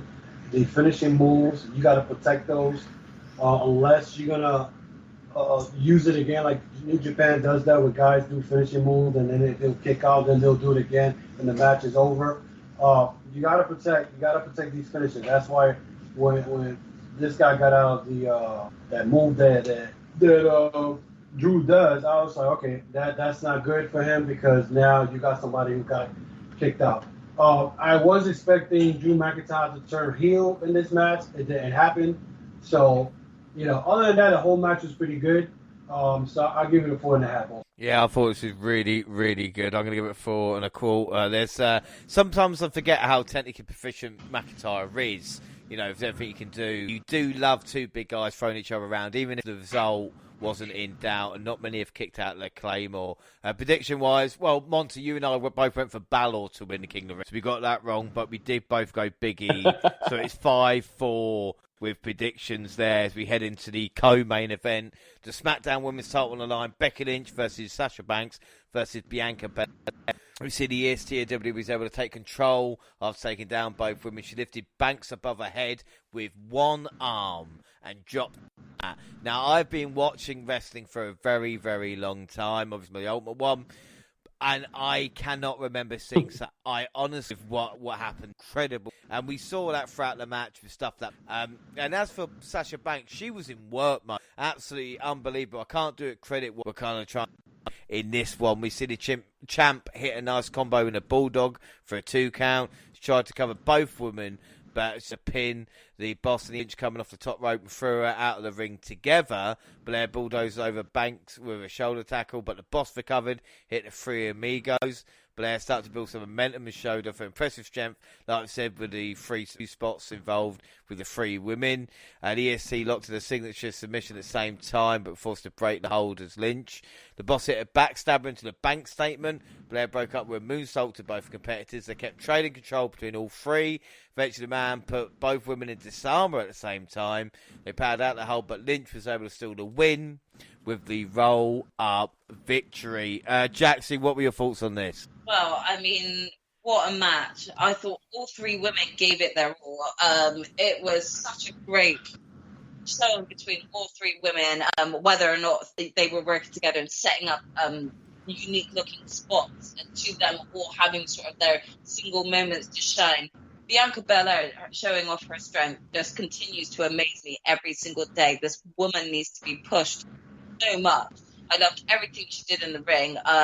When she was getting like sort of doubly submissed and picked them both up, what a great match it was. This for me was probably the highlight, and I'm going to give it a 4.8. The only reason why it's not getting a 5 is because of the roll-up pin. I just haven't. I'm starting to take real issue. Like, I'm starting to get a bit of PTSD whenever I see a goddamn roll-up pin. Drinking game. That's my favorite. That is a drinking game, but I will argue that a clean loss to Banks or EST there might have been, but like you said, that doesn't explain the other 1,000. Yeah. I mean, I think that this would have been the perfect opportunity to use a roll-up pin. However, with how much WWE loved using that roll-up pin, it really just took away from it. So what should have actually been a really decent outcome that deserved that roll-up pin, so that it did still kind of like save all 3 wrestlers, it just kind of, was disheartened because of the fact that it's used so often. That being said, probably like the best, one of my favorite matches out there. That was incredible. Oh, but one more you said. Unfortunately, I did not see that match. I'm sorry. Really? I did not. Kill me. I did not see that match. I didn't get a chance. Yeah, I'll see go it back and watch it. Go back and watch it. Yeah. I was home. I was home cooking, and I was, like I said, I was watching it today, and I was like, I'm not gonna have a chance to watch the triple threat with the lady because I said, let me look at the Brock Lesnar and Roman Reigns, because I had to get in hook up with you guys. So sorry. Monty, Excuses. what you saying? Excuses. Oh wow, really? No, I'm just playing. I'm joking. I'm sorry. I went to see a Britt Baker match. Let me stop. Anyway, no, the match itself, I thought it was cool. I didn't have a problem with this. 4.5. Again, I pretty much almost expect this. Bianca may be the only one here that probably has to prove something to somebody, but really not to me. I think this match is another good example of just how good she is. And I think, honestly, you can see it in the way Sasha works with Bianca, and even Becky now, and the few times they've been able to do things together. I think they genuinely enjoy having an athlete like Bianca to work with, because you just get to do so much creative stuff that you didn't see them doing with any other you probably can't do with any other woman, not just on the roster, but in general. So she's just top notch, man. Bianca Belair is top notch. I thought this match was top notch work. I gave it 4.5. I have no problem with Becky Lynch retaining. But yes, I'm just like you, Jackson. I literally have a drinking game at this point for WWE programming. I'm sipping something every time I see a roll up. And NXT 2.0 get me tipsy. And we know 2.0 is better than the original NXT anyway. But let's talk about this match. Oh my God. Hang on a minute, it's another shot. For those who watched it, the one-handed gorilla press from Bianca was incredible. Like, I shit you not. Like, it was. And the ES team might not be the crowd's favourite, but was mining. Really good match. But the ponytail use, just kind of think, we've seen that so many times now, especially when it comes to pay-per-view matches, with the ponytail being used. Repeated. But, great stuff, 4 3/4 out of 5. Prediction-wise, I went Banks. Monty went Lynch. So at this point in time, if I can maths correct, and that I got great instincts. Yeah, you beat me. I think at this moment in time. I think I always beat you for the most part, but whatever. I beat him sometimes, but I don't brag. So. Well, that's it for today's show. Unfortunately, we haven't got. No, one more match. I'll do it. Roman Reigns versus Brock Lesnar, the Universal Championship. And as both men took fucking ages getting to the ring, trying to beat that silver medalist from earlier, we see them trading shots. Lesnar hit the first suplex of the match. He tried for a second, but Reigns had a death grip in the top rope. The Beast Incarnate stomped him down in the corner. Tribal Chief was able to knock Lesnar off the apron with a Superman punch before he hit a huge dive over the top rope to take him down.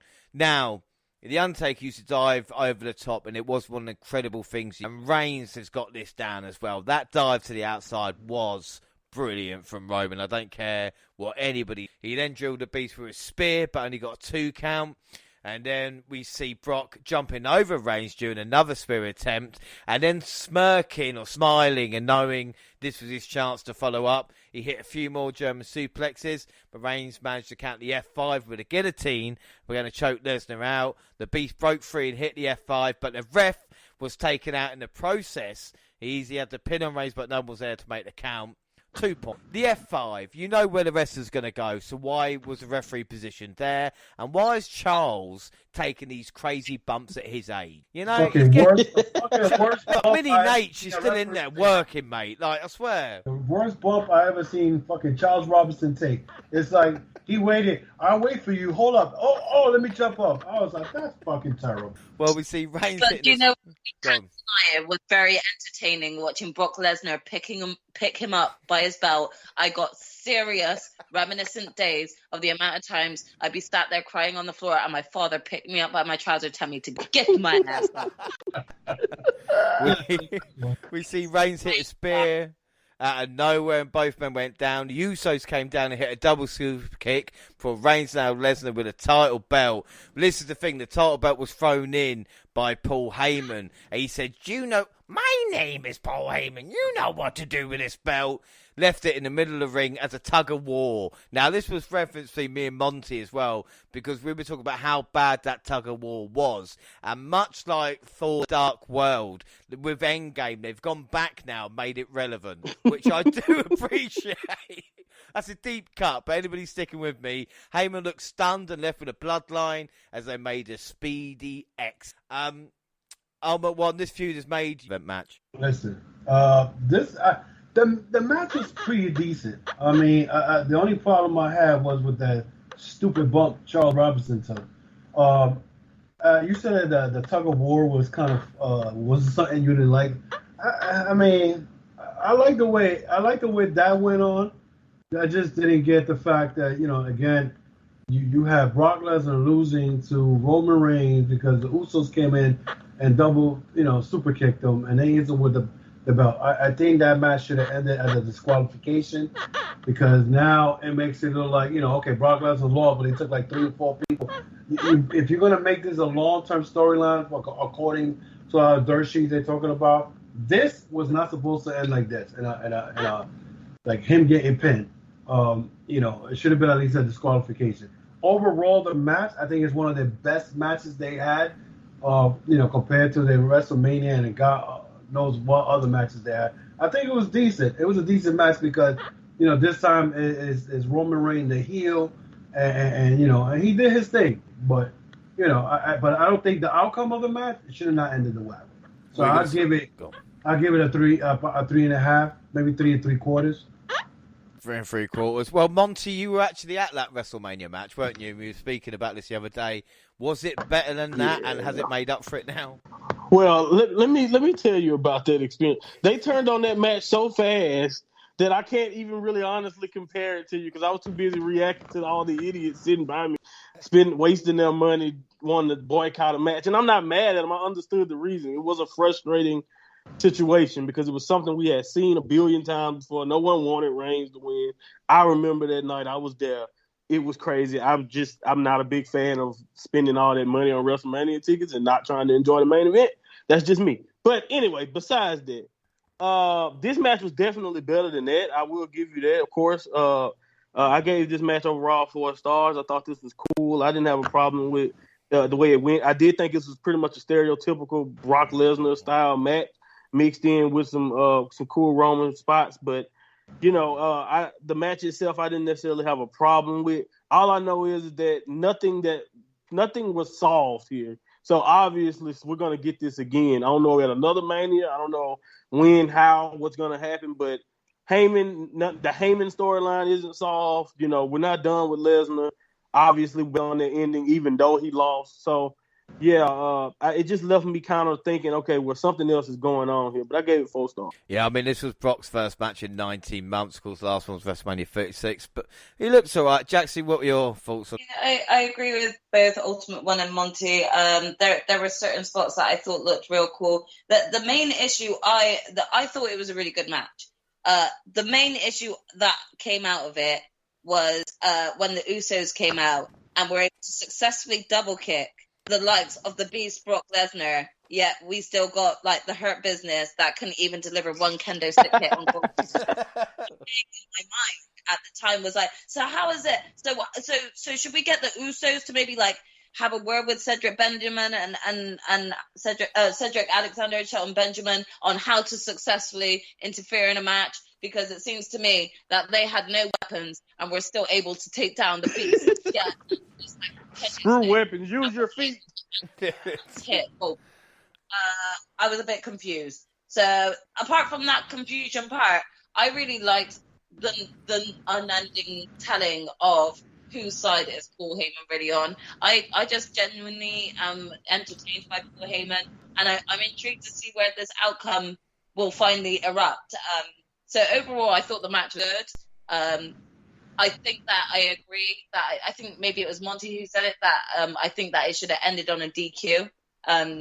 But that being said, I thought the match was good, so I'll give it a 4. Yeah, like I said, my thing is, and like you guys know, I look at it a little bit different. And I was looking at Brock shaving his moustache, and I was thinking, I hope they have this in store for the 2K game, because if I've just got Lesnar with beard and moustache and not shaved, then I can't recreate the true Crown Jewel experience. And somehow Brock has made himself look crazier with this kind of new look as well, maniacal. But the question is, like it.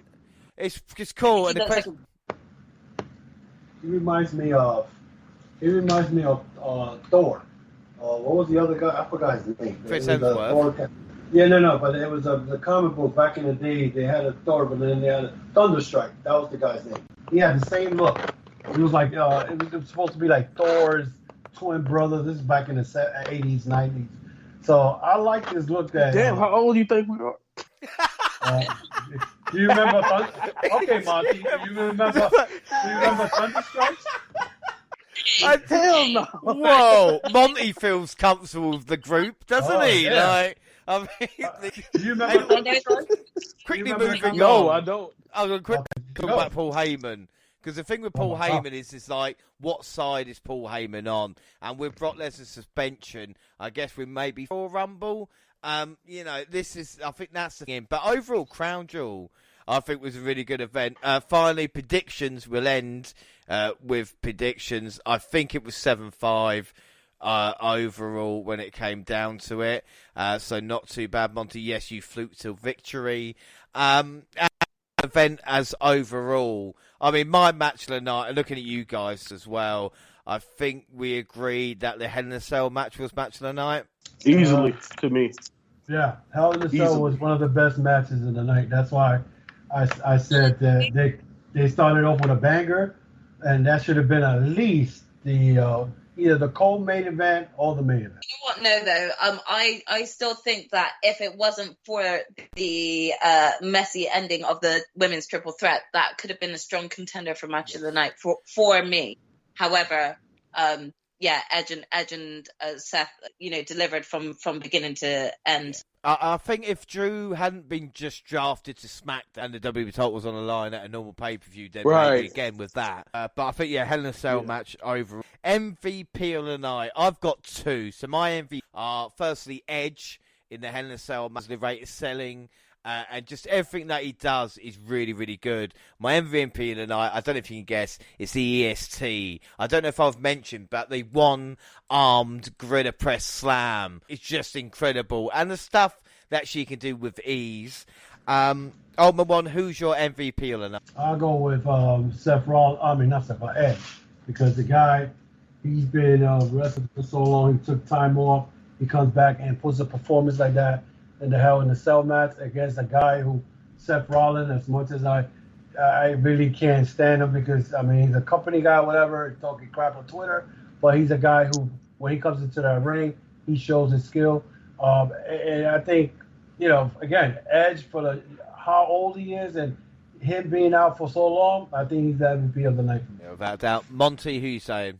To avoid sounding repetitive, I'm going to just explain it in this way. My MVP, one of my MVPs anyway, is Xavier Woods, not for anything that even have anything to do with the wrestling match, but more so because it is rare. I even respect The Miz till this day because I was introduced to The Miz on The Real World, and he was telling me he was going to be a wrestler. And he, pardon my surprise, a few years later, he pop up wearing the worst gear ever. So I respect when you can call your shot and believe in yourself. So it's kind of dope to me that he told himself when he was a kid, I'm going to wrestle and I'm going to be king of the ring. And it came into fruition. So just for that purpose altogether, some real life stuff a little bit right there for you. I'm going to give it to Xavier Woods right there. And, of course, like you mentioned, you can't go wrong with Edge or Seth Rollins. Seth Rollins, by the way, his resume overall with just great matches, just saying, check it out.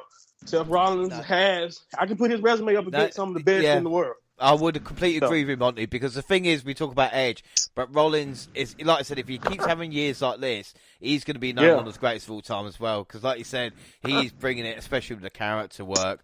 Jaxie, who's your MVP of the night? Yeah, I think it's real obvious all around that my MVP is going to be Bianca Belair. She just can do no wrong, and if she doesn't have a title around her waist soon, then I'm going to start rioting. Overall, I think it's easy enough to be able to say that Edge or Seth Rollins could be MVP because they had the match of the night for sure, but no one stood out as much as Bianca Belair on that night. So for me, Bianca Belair would win.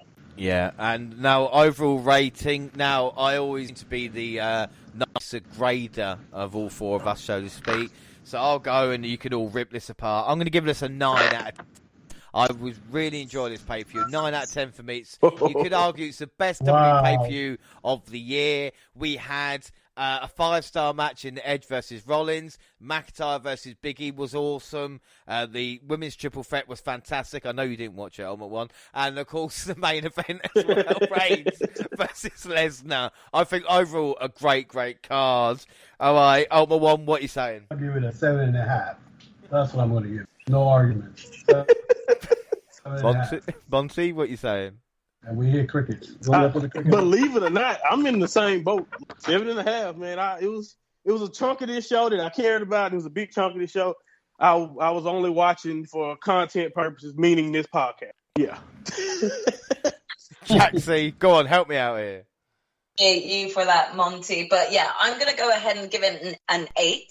That is the highest that I'll ever give a show like that. But I can't deny that the matches were really they produce good content, so that alone an 8.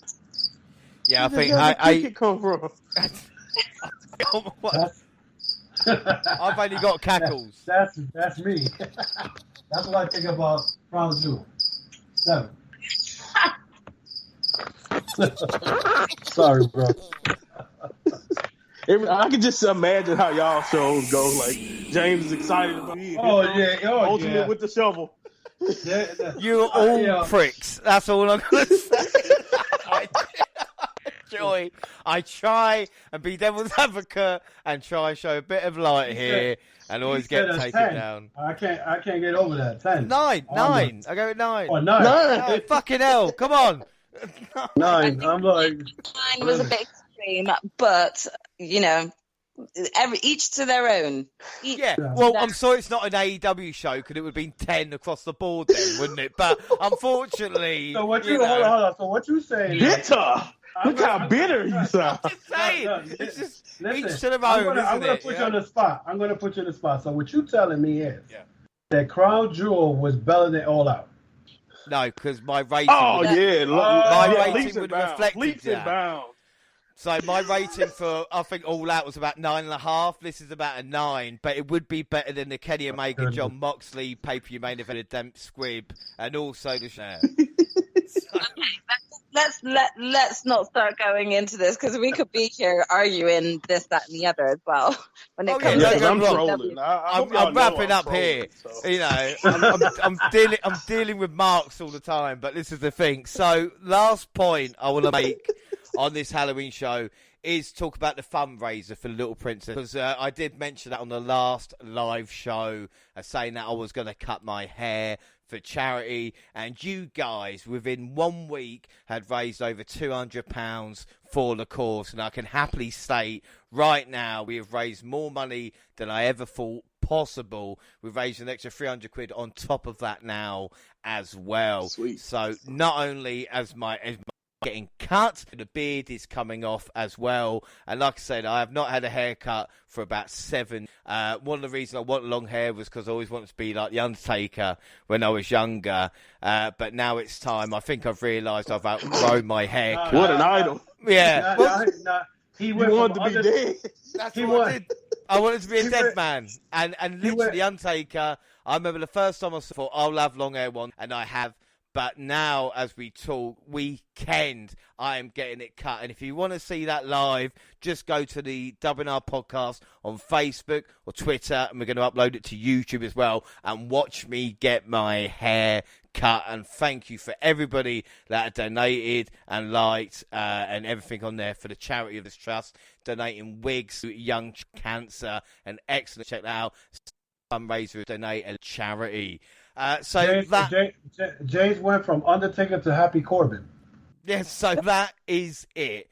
Don't forget.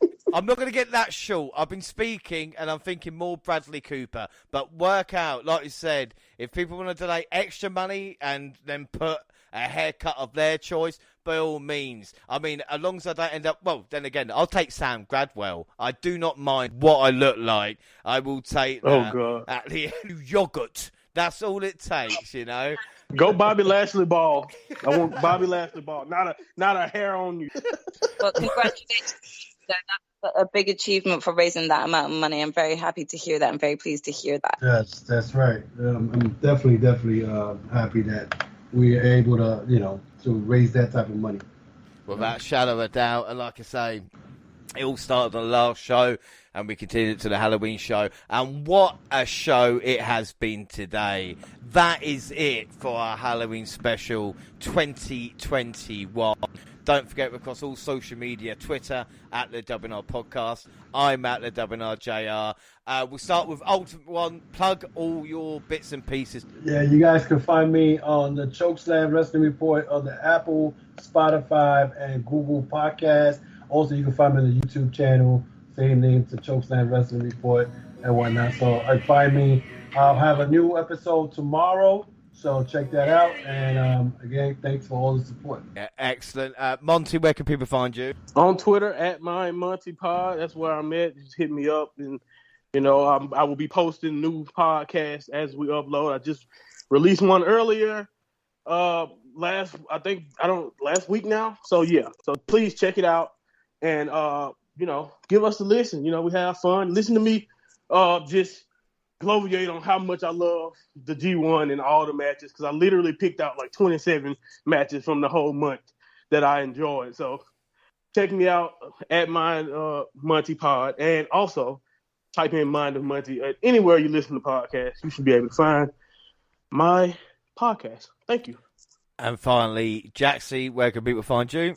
Yep, so I'm not as cool as everyone who has my own podcast, but you can find me on social media at Twitter and Instagram at Jaxie Scarlett. I do also have a Twitch page at Jaxie Scarlett. I'm not currently streaming, however, that should be changing in the next month, and I should be doing more regular scheduled streaming dates. So, look to my social media pages to keep an eye out on that. It's going to be both my twin sister and myself doing regular Twitch gaming together, so come and check us out.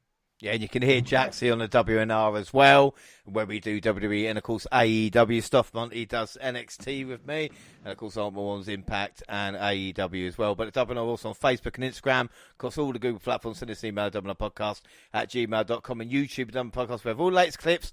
Podcast at the same time on YouTube to do SoundCloud on your phone, also Spotify and iTunes, where you can download, subscribe, rate and review there. So that is it. Our next episode will be next weekend, where it will be Impact Bound for Glory with the Ultimate One. Got knockouts, knockdown with that. And the next time with the WNR team, it's not as long as everybody thinks. It's November 13th. Yes, just a couple of weeks away. And we have decided we're going to do AEW Full Gear live pre-show, and we will masturbate WWE's AEW as well. So strap, and also the quick group idea as well. I was thinking, obviously we've got the Royal Rumble. How Monty, I know you're into games. Jackson, talk about your Ultimate One. How up to date are you with you? Because I know you're obviously the oldest.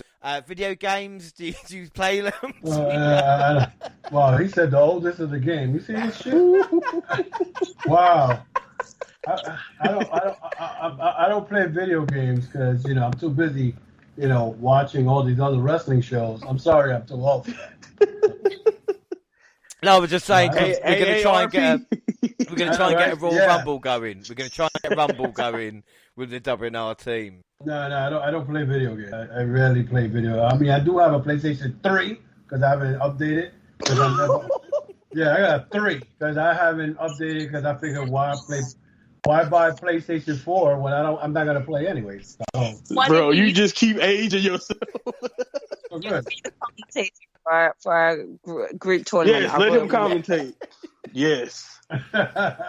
We're group commentator. We're gonna look for the Rumble and try and sort something else like that. But like I said, you guys will be back with me in 2 weeks' time. I just want to tell the fans, you see this this episode, I was being picked on for no reason, but I'll let that one slide.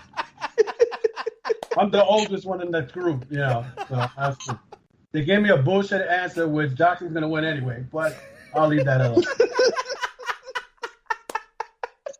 Well, James said NXT 2.0 is the best. I'm still stuck. I know it was a game, but we got to talk, bro.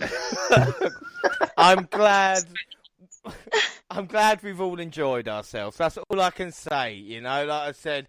We're the Ultimate One, Monty or Jaxie. I have been. Thanks for listening. We'll hear from. Bye.